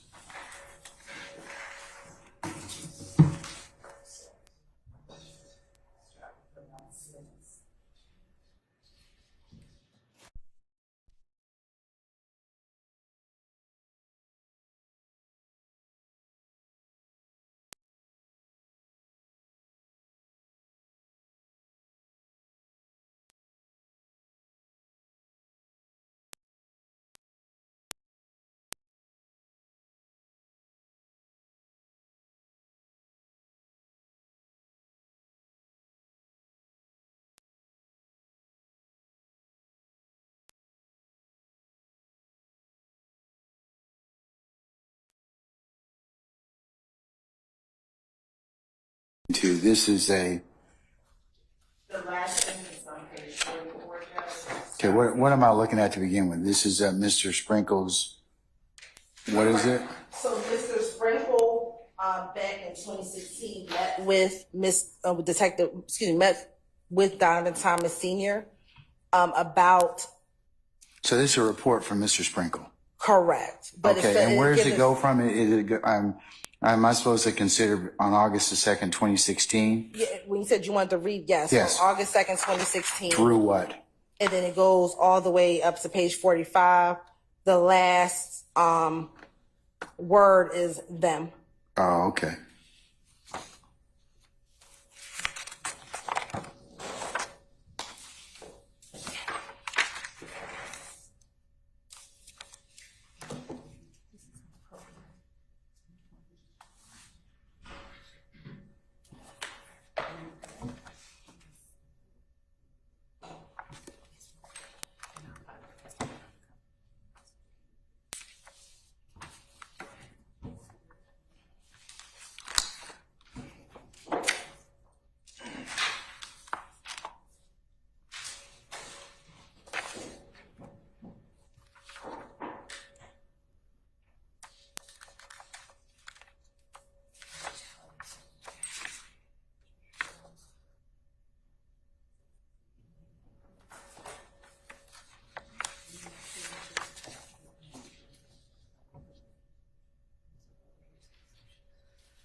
Testimonial cases.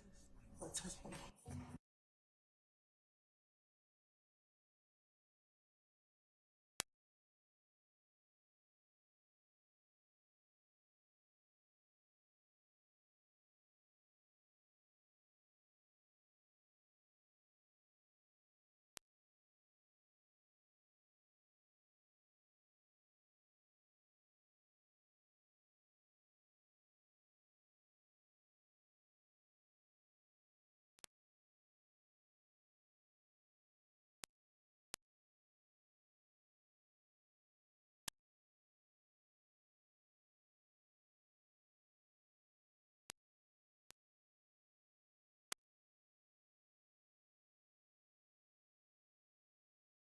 have you all broken out what exactly Mr. Thomas is going to, senior is going to say?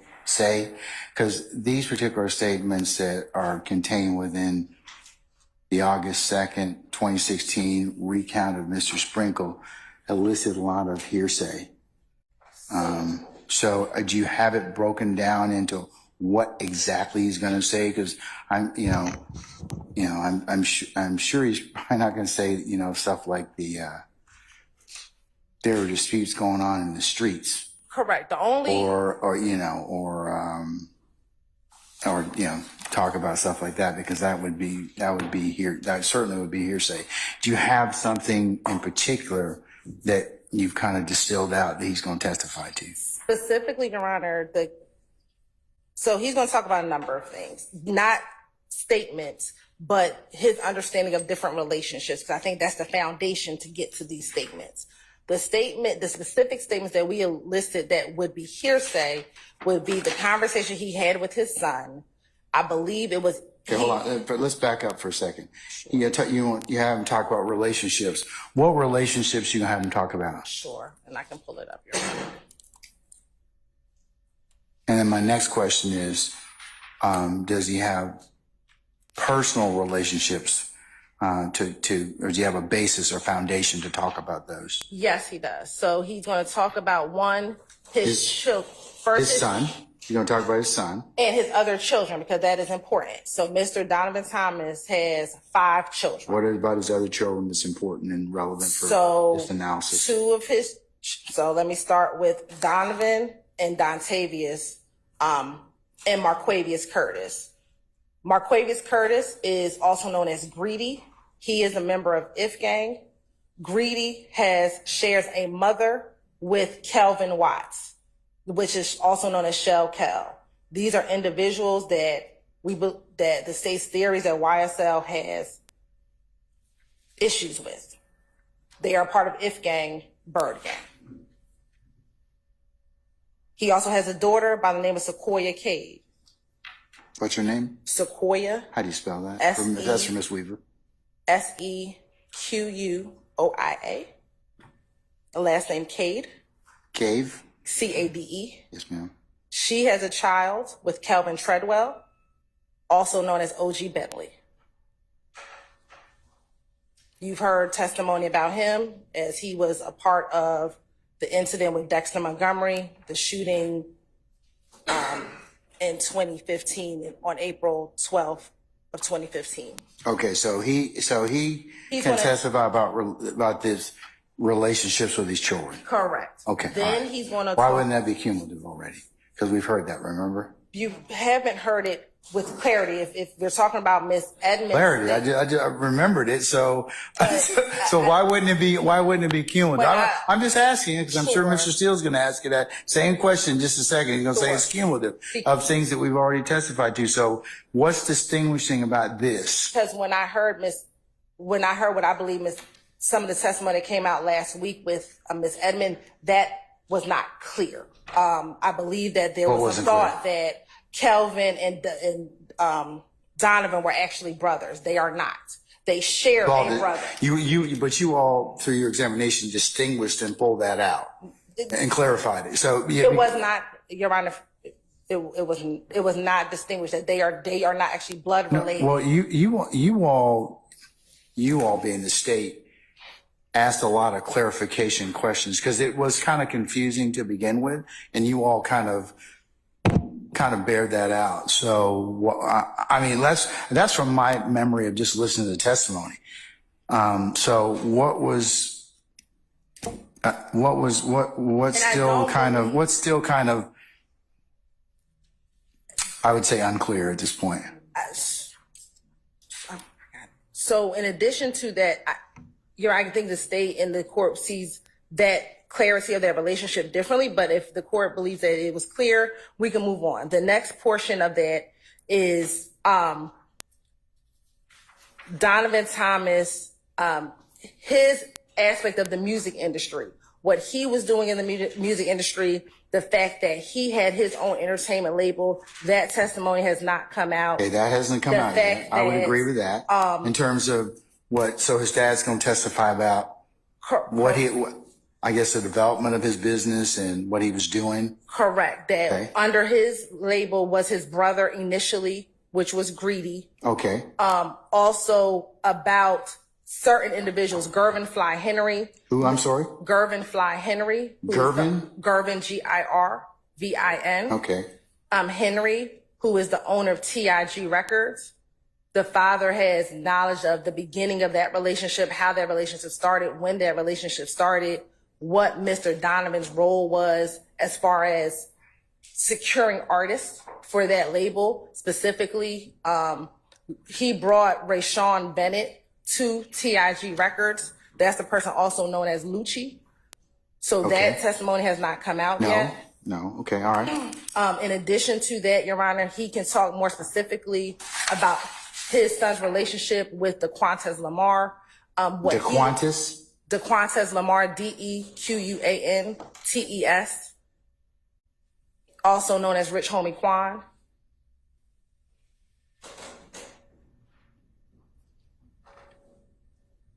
Again, he can speak to Mr. Donovan Thomas Jr.'s relationship with Rayshawn Lucci Bennett. That's going to be relevant because testimony will be forthcoming that Rayshawn Lucci Bennett's mother's home was shot up after Donovan Thomas was murdered.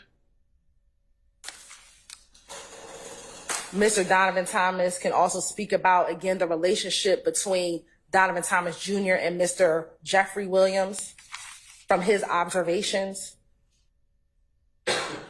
He'll also be able to speak about the relationship between Brian Birdman Williams and Donovan Thomas Jr.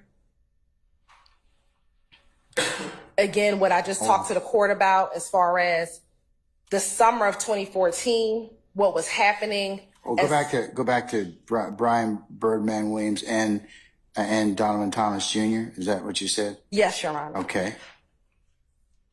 All right. In addition to that, what I spoke about earlier, Your Honor, Mr. Donovan Thomas Jr. can talk about what was happening in the summer of 2014. He will testify that the relationship between Mr. Donovan Thomas Jr. and Mr. Jeffrey Williams, as well as Mr. Donovan Thomas Jr. and Mr. Brian Birdman Williams, was cordial, was good, that, Mr. Donovan went to video shoots and things were good. He will testify to that.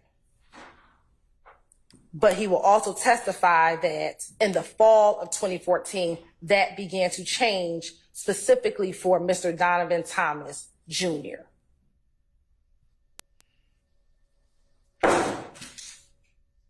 Okay. And then that is, again, the conversation that I am speaking of, the hearsay conversation. It's sometime around, again, October or November. It's the conversation that I talked about where Donovan Thomas Jr. expressed to his father some concern about Rich Homie Quan leaving. And then the second conversation, Your Honor. Yeah, but and you said that, the two conversations, but what I would like to see is, or something, or hear, is what exactly those conversations were. I think there's some predicate stuff that maybe, that's from the court's perspective, maybe relevant, to here, to put certain things in context, but in order for me to make some further determinations, you would probably need to reduce exactly what you're trying to get Mr. Thomas Sr. to say, because that would be important. Okay. Is it possible he is prepared? We were prepared to bring him in to testify because for the court, my experiences in residual hearsay motions, that witness will come and testify, so you can hear directly from his mouth what the conversation is, so I don't write something down. Okay, well. So he's prepared to come tomorrow morning. We can right. make him available. Okay, all right. Thank you. I've given you more than 5 minutes, probably about 30. Mr. Steele?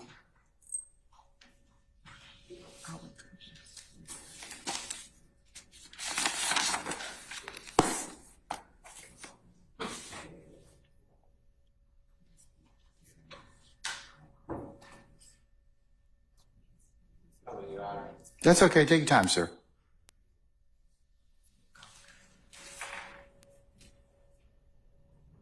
Ms. Hilton and Ms. Love, can you all send Ms. Weaver the pages from the case supplemental report, pages 44 and 45, for purposes of the motion? No, okay, yes, that's fine, when you get it. Oh, it's up now, okay. It's up now. We have it now. Okay, so I'm going to give you all this back so you can have it.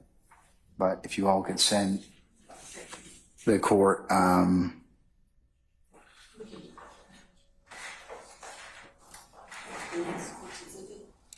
Yes, please make it the next court's exhibit, Christina. Thank you.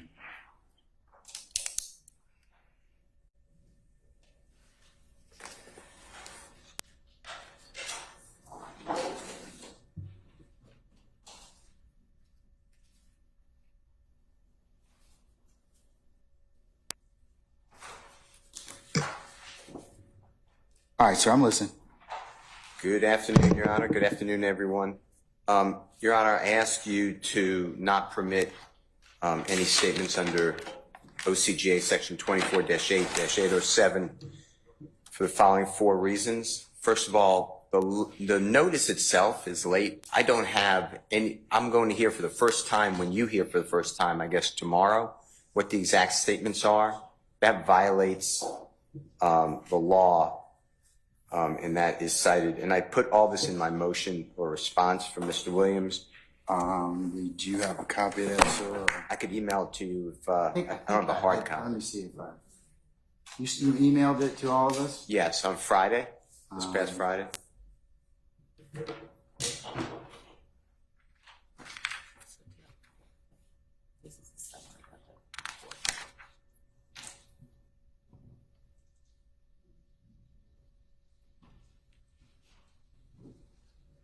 All right, so I have your response, or what do you invite me to look at? Well, the first paragraph, in paragraph 2 actually, cites Carter and Brooks, and OCGA Section 24-8-807, Georgia courts have adopted the 11th Circuit, and they call it the last resort. That's a quote-unquote attempt by a party to introduce hearsay evidence and should be used, and this is a quote from the cases, very rarely, and only in exceptional circumstances, and only when there exists certain exceptional guarantees of trustworthiness and high degrees of probativeness and necessity. So I don't believe that in this case, the state can meet that requirement. In addition to that, in paragraph 3, Your Honor, under Snyderman, SNEIDERMAN versus state, that's 336 Georgia Appeal 153. That's in footnote 7. 784 Southeast 2D 18. It's all in my motion, my response. 2016. It was overruled on other grounds. But specifically, the state should have given this notice before trial. They did not. And they're supposed to give exactly what you're asking for now. What are the statements? They did not do that. They never said before their Thursday filing of last week that they're seeking to admit this, these statements under 24-8-807. So that has been violated. The next one is the statute itself. It's in paragraph 4. OCGA section 24-8-807 requires, among other portions of the test, that the hearsay statement is more probative on the point for which is offered than any other evidence which the proponent can procure through other reasonable efforts. The proponent in this case is the state of Georgia. And Your Honor, the way I understood what you were just told, we're talking about that Rich Homie Quan was trying to be led away from TGI Studios record label to go over to Cash Money Record. TGI Studios is owned by a gentleman, as the Honorable Ms. Hilton said, named Girvin, G-I-R-V-E-N, may be wrong, Henry, like the King Henry. He's on the state's witness list. He's available. They gave me a phone number for him. Rich Homie Quan is named Mr. Lamar. DeQuantis Lamar is spelled earlier. He's on the state's witness list for this series of witnesses. Mr. Brian Birdman Williams is on the state's witness list. So it is hard to swallow that the state passes the statute itself in 807 that states that the state can get this information, cannot get this information from someone else with reasonable efforts. What they're saying is that Rich Homie Quan is being courted by two different record labels. Well, they have the record label people right here and Rich Homie Quan, or excuse me, Mr. Lamar, his performer known as Rich Homie Quan. So I ask you for all of that, for all those reasons so far, to deny their motion. In addition, they wanted to explain about a relationship between, through hearsay, between Donovan Thomas Jr., God forbid, deceased, and Rashawn Bennett. Rashawn Bennett is on the state's witness list. He already pled guilty in another case in this courthouse, and there's no reason that he can't be a witness in this case. So again, the state has other reasonable alternatives through reasonable efforts. And then, Your Honor, it's paragraph 5 is what they put forth, they being the state of Georgia, in the Thursday late notice. And they say what the supposed statements are, and they really don't give very good statements. So I guess tomorrow is going to be the real notice. So I'm objecting to the late notice. Then in paragraph 6 of our response, Your Honor, Mr. Williams' response, this is a new case. It was decided May 15, 2024, but it's not new law, but it just happened to be here. And it's Hall, H-A-L-L versus State, and I cited it. It's too new, so the case number is A is in Elisa Alpha Appeal. 24A is in Elisa Alpha Appeal 0568. And it was decided May 15, 2024. And what they're talking about, the courts are saying that under 24-8-807, it's supposed to be so rarely used, and there has to be such circumstances which give guarantees of trustworthiness, that it's the equivalent, Your Honor. You're going to have to find this as equivalent to either a cross-examined former testimony or statements under a belief of impending death, or statements against interest, or statements of personal or family history. None of that is here. So for all those reasons, I ask you to, right now, without even hearing from Mr. Thomas tomorrow morning, that the state just utterly failed the test. You know, the law gives us our rules, whether we like them or not. The law gives us our rules, and the state here did not give proper notice. I heard your concerns at the beginning, Your Honor. You said the first one was notice. The second one is guarantees of trustworthiness and inherent bias. I've answered those two, I believe. The next one is what is said exactly. That's part of the notice. I don't know. The next one is there's no cross-examination of deceased, which triggers confrontation clause. And you're right, and Ms. Hilton's right. I agree with Ms. Hilton that testimonial evidence is evidence that is going to be used for a prosecution, just like you did in the Pitts case. But in this case, the statements are found in Mr. Sprinkle's report, which is a prosecutor's report made for the purposes of prosecution. And also, we can't cross-examine the deceased. Yeah. So I'm stuck with what the father who, you know, and I feel terrible for the man. I mean, everyone feels nothing but sympathy for that family. I mean, we saw the video. I mean, it's outrageous. But how do we get a fair trial by cross-examining the father on statements made by the deceased, supposedly made, when the real witnesses are here anyway? So I can't get over the confrontation clause issue. We should have the right to cross-examine Mr. Gervin, Mr. Bennett, Mr. Lamar, Mr. Birdman, Brian Birdman Williams. And then you asked about cumulative, because the beef was already testified to. And the state responded that no, not really. And I challenge that, because I sit here attentive every day, and I go back and I review notes every single day. Detective Gaither said that this beef, that's what it's been called, goes back to October of 2014. Detective Dennis said this beef goes back to 2014. Over strenuous objections, this honorable court allowed, based upon your investigation, witness after witness say, we had a shooting here, we had a drive-by here. This is the victim and this is the person. In this case, people from YSL were the victim. Mr. Shannon Stillwell was a victim. The person next to him got killed. In this case, the victim was IF people, and the defendants are people who are associated with YSL. So, Your Honor, I will answer any of your questions, but I am objecting under the law, and if the state really wanted this to come in, they should have, just done what you tell us to do, what everyone tells us to do, just follow the rules. And they've all been broken, and we're getting notice during trial. And I don't think that that's something that the courts overlook. I mean, we will obviously go with whatever you say, but to me, there are real witnesses here who could testify. If Donovan Thomas was concerned that Rich Homie Quan is getting courted by Birdman Williams, Rich Homie Quan is a better witness than Donovan Thomas's father.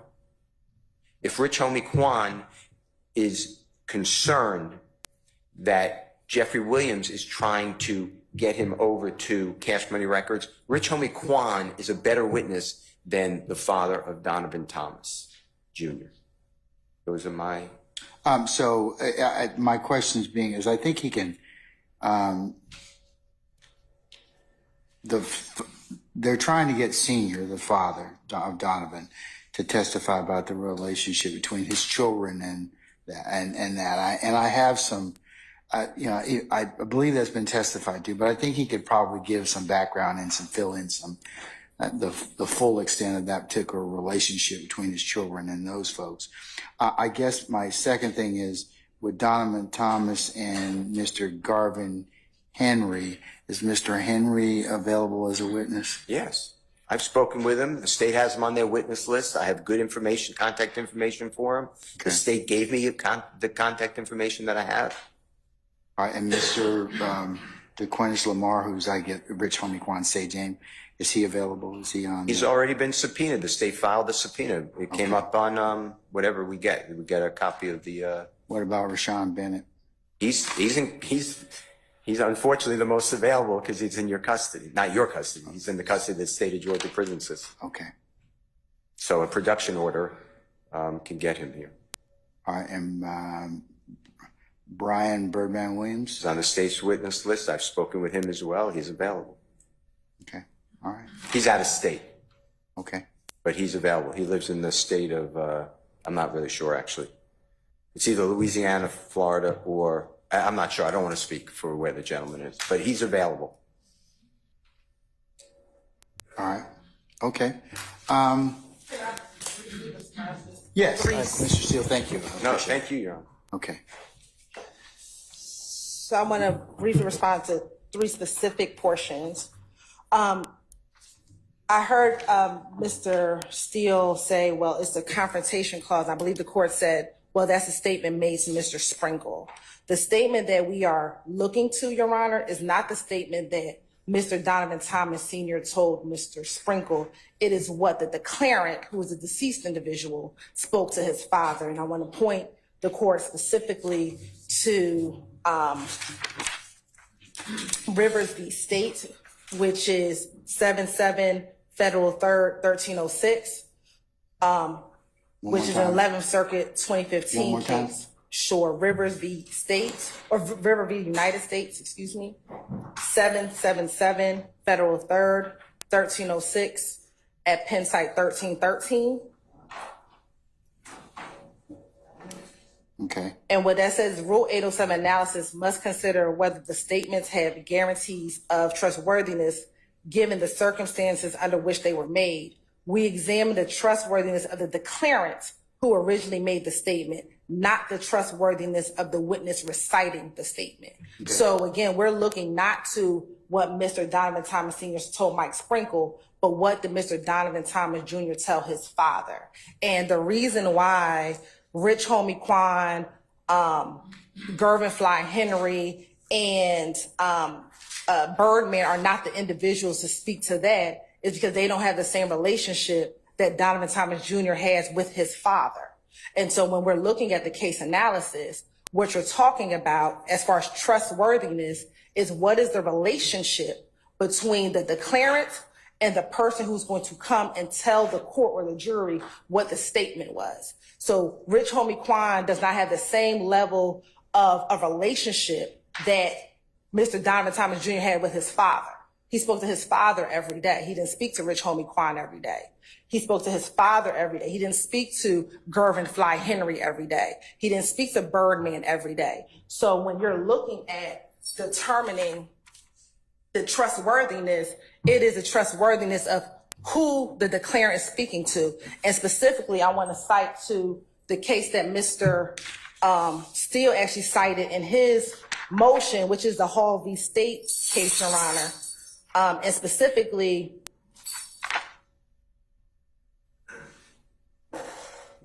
on pen site 15 of that particular opinion, there's two cases that the court cites. One is Ash v. State, which says that statements had sufficient guarantee of trustworthiness where the witness and declarant had a close relationship and talked to each other daily.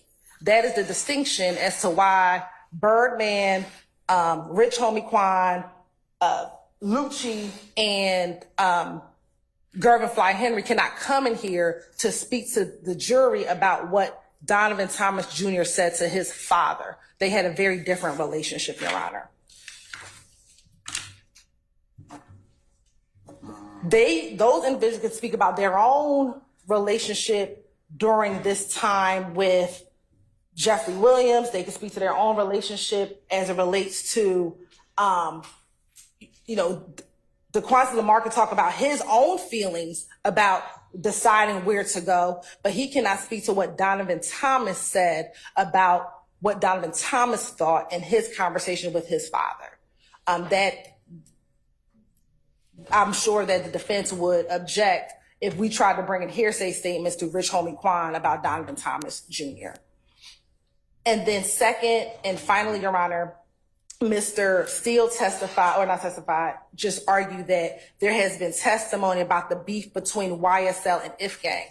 That's very general. What we are talking about, again, is very specific, in which Mr. Williams, through his counsel, has asserted that in January 2015, Mr. Williams and Donovan Thomas had a very close relationship or were very friendly.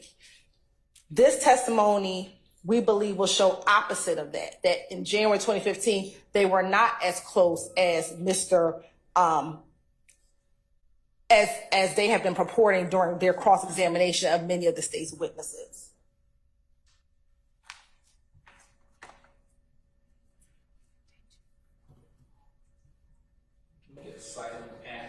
Sure, Ash v. State. I'm looking at Hall right now, so that you can. Okay.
All right, y'all give me a few minutes, okay? Yes.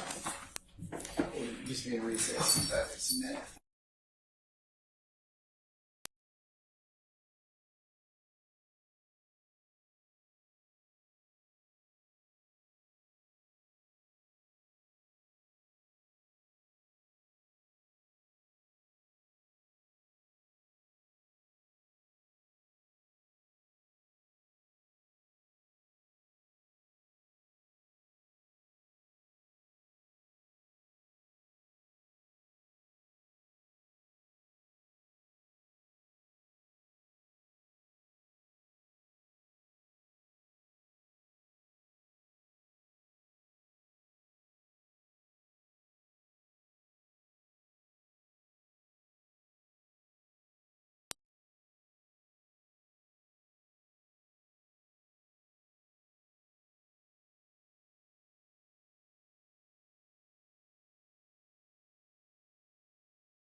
We also have a recording, Your Honor, it's about 8 minutes.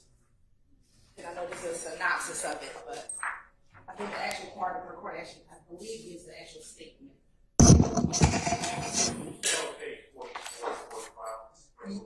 Yes, Yes. on page 44 and 45, and then the actual recording is about 8 minutes long in discovery.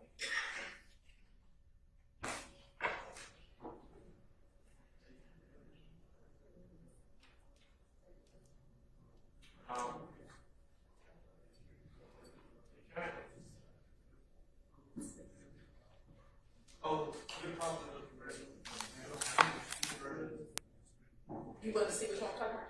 Yeah, there might be more than one version, because my page 44, deals with termite still.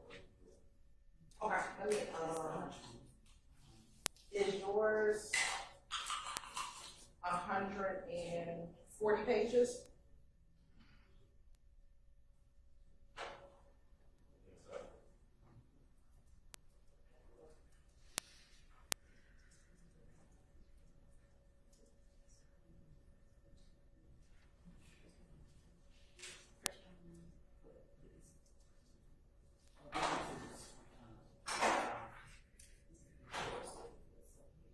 Mine is 100 and...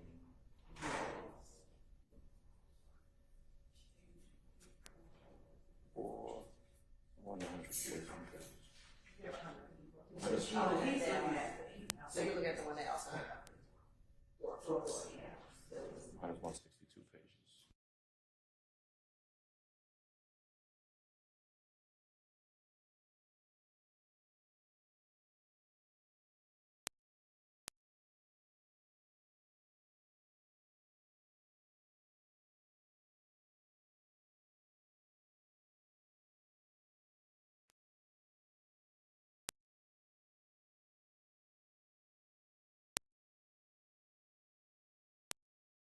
Search for.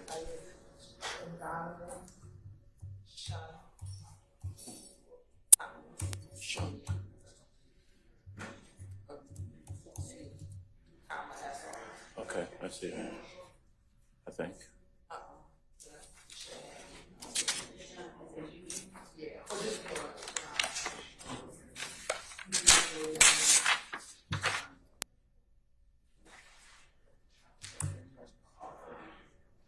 Oh, plus 4 student works. Okay, it's on page 61 for here.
Okay, the court's had an opportunity to consider the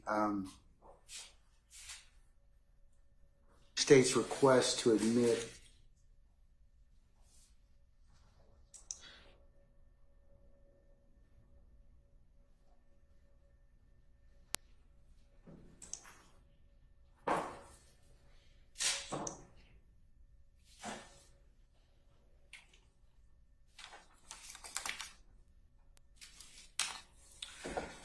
state's notice of intent to introduce hearsay evidence pursuant to 24-8-807, filed on May the 23rd of 2024,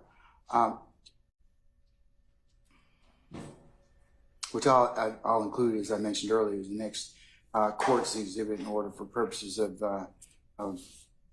making an admissibility determination. The court's also considered Mr. Steele's response, filed, Mr. Steele, was it filed on the 24th of May? That's right, sir, the next day. Okay, and I'll include your email and your Mr. Williams' response in objection, a response in objection to the state's notice of intent to introduce hearsay evidence pursuant to 24-8-807 as the next court exhibit in order. The court will also take judicial notice of the following, that this trial commenced on 4 January of 2023 or thereabouts, and we had motions in this case in December of 2022. I'm also going to consider as the next court's exhibits in order as the court will term it, the Sprinkle Report, pages 44 and 45, pertaining to the inquiry or interview of Mr. Donovan Thomas, Sr. by Senior ADA Michael Sprinkle, as the next court exhibit in order. In making the determination of whether or not to admit residual hearsay under 24-8-807, the court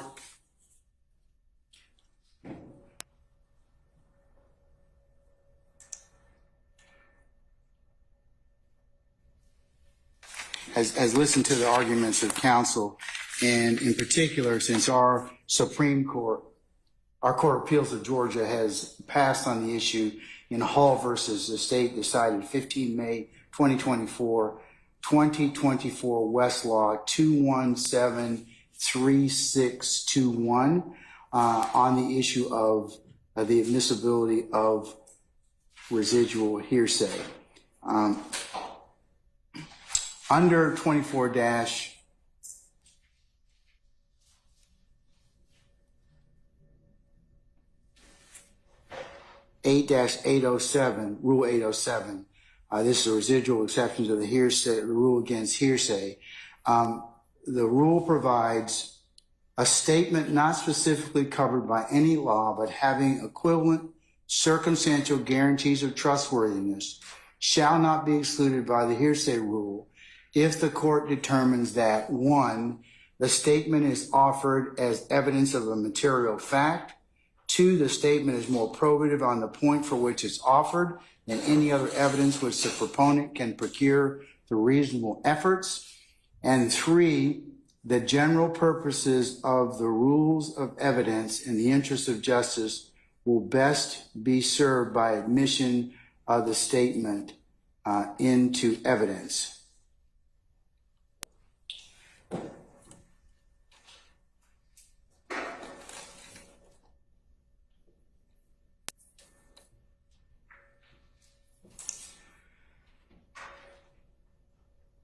The statute also goes on to indicate, however, a statement may not be admitted under this code section unless the proponent of it makes known to the adverse party sufficient in advance of the trial or hearing to provide the adverse party with a fair opportunity to prepare to meet it, the proponent's intention to offer the statement, and the particulars of it, including the name and address of the declarant.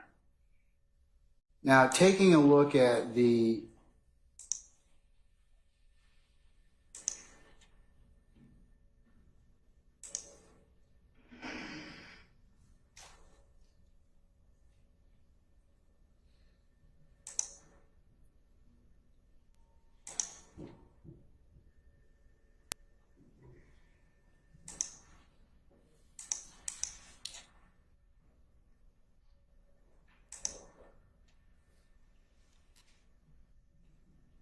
the state's notice of intent. This is what they indicate to the court and their colleagues that they would like to introduce. In pertinent part, and I quote, "Thus, the state intends to offer into evidence statements of the homicide victim, Donovan Thomas Jr., through his father, Donovan Thomas Sr. Donovan Thomas Sr. had a close relationship to his son prior to his untimely death in January of 2015. Donovan Thomas Jr. discussed with his father a potential conflict growing between an individual, DeQuantes, and that's DEQUANTES, Lamar, Jeffrey Williams, and Brian Birdman Williams. Mr. Thomas Sr. will discuss a few conversations in which Mr. Thomas Jr. expressed concern to his father that Mr. Lamar was going to leave his current record label and move to another record label. Mr. Thomas Jr. thought that the new record label was going to take advantage of Mr. Lamar, and he wanted to prevent that from happening. Additionally, Mr. Thomas Sr. will discuss his son distancing himself from Jeffrey Williams and Brian Williams during the latter part of 2014. The state has also indicated that they wish to get into several groupings of conversations between Mr. Thomas Sr. and Mr. Thomas Jr., Mr. Thomas Jr. being the decedent. One is his children, and there are several groupings of children that we've heard involving Shell, Kell, and Greedy, and Miss Cave. I'm just using that for purposes of our discussion. I want to make sure that I covered that at least in some pertinent part. The other areas are Donovan Thomas Jr. and Mr. Garvin Henry. Third grouping, Rich Homie Quan. Fourth grouping, LaShawn Lucci Bennett. Fifth grouping, Jeffrey Williams. Sixth grouping, Brian Birdman Williams. And seventh grouping, the relationship conversations, two pertinent conversations in the fall of 2014. I want to distinguish that because I have to, for purposes of making a determination that will be potentially reviewed, is that under Rule 807, and I'm quoting from Hall versus the state, Chief Judge Mercier writing this opinion. Under Rule 807, a trial court's decision to admit hearsay evidence is reviewed for abuse of discretion. Tanner versus the state, 301 Georgia 852, pinpoint 856. An appellate court should be particularly hesitant to overturn a trial court's admissibility ruling under the residual hearsay exception, absent a definite and firm conviction that the court made a clear error of judgment in the conclusion it reached upon weighing other relevant factors. And the relevant factors of the three factors of that the court entered, I talked about earlier. The statement is offered as evidence of material fact. The statement is more probative on the point on which is offered than any other evidence which the proponent can produce through reasonable efforts. And three, the general purposes of rules of evidence in the interest of justice will best be served by admission of the statement into evidence. And that's Thompson versus the state, 302 Georgia 533. As a general matter, the trial court does not abuse discretion by admitting evidence when the requirements of OCGA 24-8-807 1 through 3 are met, and the trial court concludes that the statements in question have sufficient guarantees of trustworthiness because of the circumstances under which they were originally made, and that's Rawls, R-A-W-L-S versus the state, 310 Georgia 209 pinpoint 214 at note 3. Factors to be considered with regard to the admissibility of these statements include a consideration of the trustworthiness of the original declarant, given the circumstances in which they were first made, and whether the guarantees of trustworthiness exist that are equivalent in significance to the specific hearsay exceptions enumerated in Federal Rules of Evidence 803 and 804.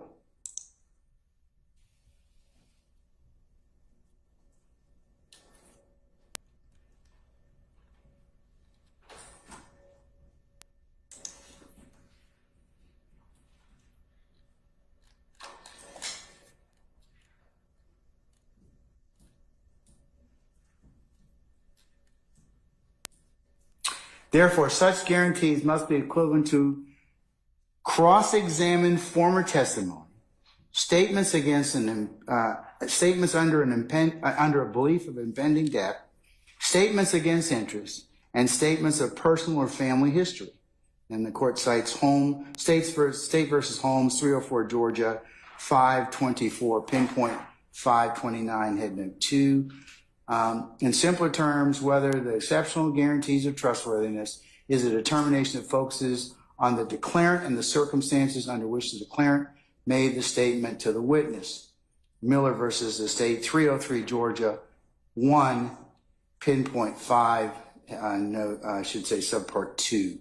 Finally, a trial court should consider the totality of the circumstances in determining whether to admit evidence pursuant to OCGA 24-8-807 Reyes, and that's R-E-Y-E-S versus the state, 309 Georgia 660, pinpoint 668, note 2. Now, in Hall, there were a series of text messages provided information regarding the state of Hall's relationship with Hunt just prior to her death. This information was certainly evidence of material fact, namely aforementioned relationship, more probative on the point than any other evidence could reasonably be procured, since Hunt was deceased at the time of trial, and the admission of the evidence which gave the context of the alleged crimes served the purposes of the rules of evidence and the interests of justice.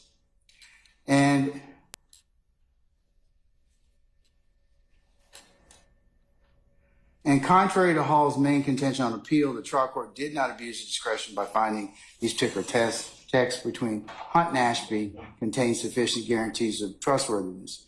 Specifically, the court found the text messages were sufficiently trustworthy because the statements were in Hunt's own words, related to the sensitive nature of domestic abuse, and shared under circumstances in which the two women were discovering each other for the first time and discovering they were both seeing the same gentleman. So in this particular circumstance, that's why the court took into account the unique characteristics of the declarant and the circumstances in which the statements were made. Ash versus the state, 312 Georgia 771. And this is where the state mentions that statements sufficient guarantees of trustworthiness where the witness and declarant had a close relationship and talked to each other daily.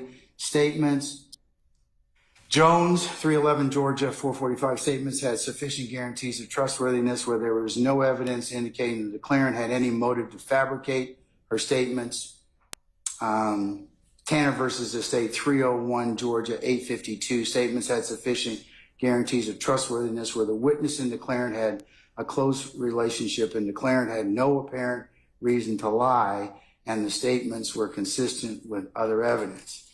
In our case, things are a little different, and this is what I'm going to make the distinguishing factors are. Text messages are very distinct. The state's proffer to include the Sprinkle report, pages 45 and 46, as well as the state's proffer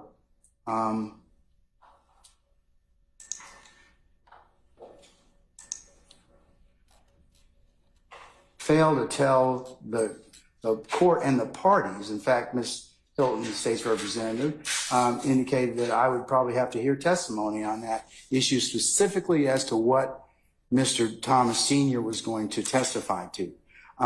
That doesn't meet the letter and spirit of 24-8-807 in the sense that we don't know. We have groupings of what he may say. We don't know exactly what he's going to say. And that's the first reason. And taking a look at the totality of the circumstances and weighing the other factors,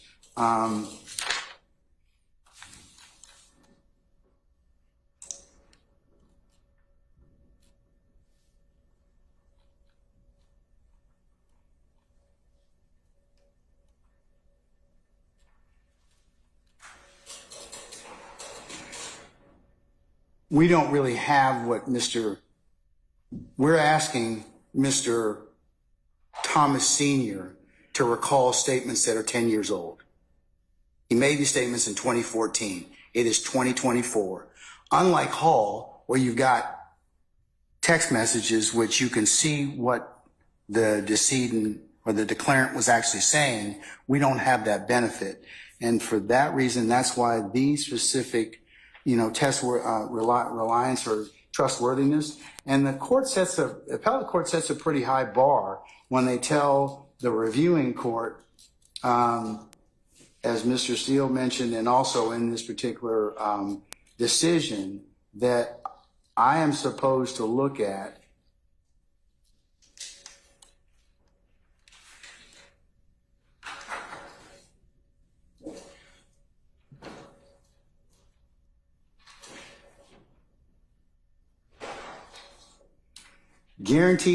such guarantees must be equivalent to cross-examined former testimony, statements of a pending belief of a belief of impending death, statements against interest, and statements of statements of personal and family history.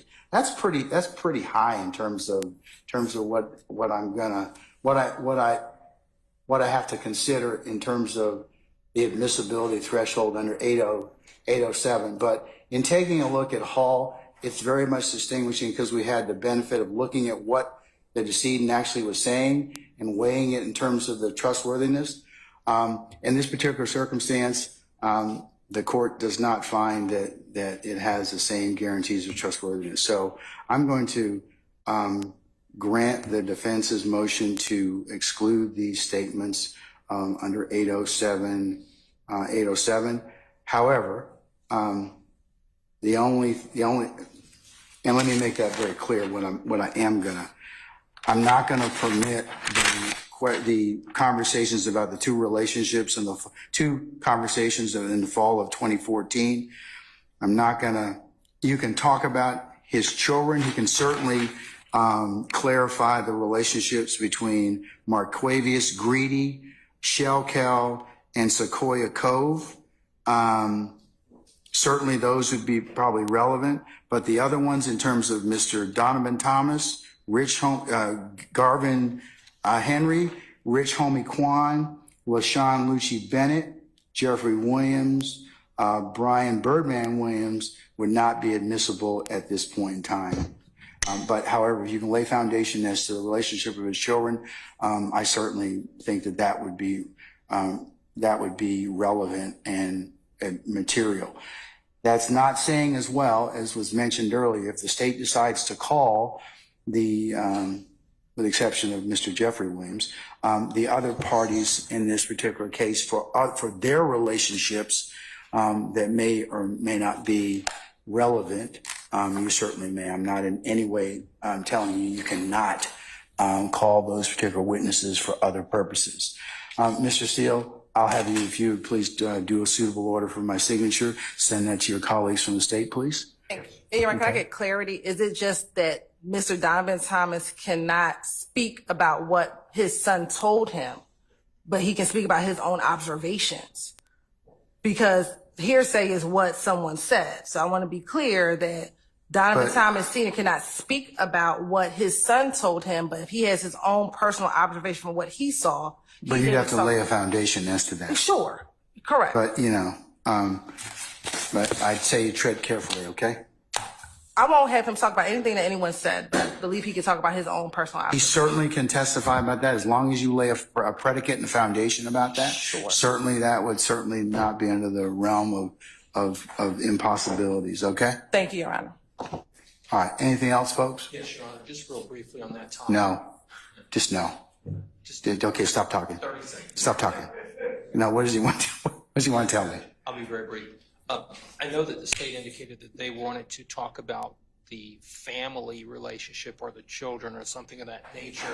I'm just a little concerned about how that might impasse the victim impact issue with respect to what's relevant regarding the issues at hand versus background with respect to relationships. So If they don't talk about the feelings of loss or anything like that, but I think that they want to get into because remember when we were, Ms. Hilton was talking about earlier, we had another witness talk about whose child was who and what that needed, and then that I mean, they eventually clarified it, but I think that would probably be okay to explain what relationships that, if he can, Mr. Donovan Thomas Sr., but as long as he doesn't testify about the loss of his child and violate victim impact, yes, I think that would be appropriate. thank you, Your Honor. Okay? Anybody else? Mr. Steele, have I ruled completely on your motion? Yes. Okay. All right, sir, if you could just have a written response within about a week, is that fine? Yes. Okay. All right. Any clarifications as to what you can and cannot talk about in regards to Mr. Thomas Sr.? My understanding, he can't talk about what anybody else said. That's right. And he can't talk about what conversations he had with his son. Okay, but Correct. he can testify about what his observations were. He can certainly testify about the relationships with his children. Okay, but these other folks, you know, that would be. But he can talk about his observation that he's seen with these other people. If you can lay a foundation. Yes, I believe. For example, if he doesn't know or he doesn't have any, for example, conversations about Donovan Thomas, and then you got to really think about why are you asking about that? Because it may get you into hot water. So I'm just telling you, just tread lightly, okay?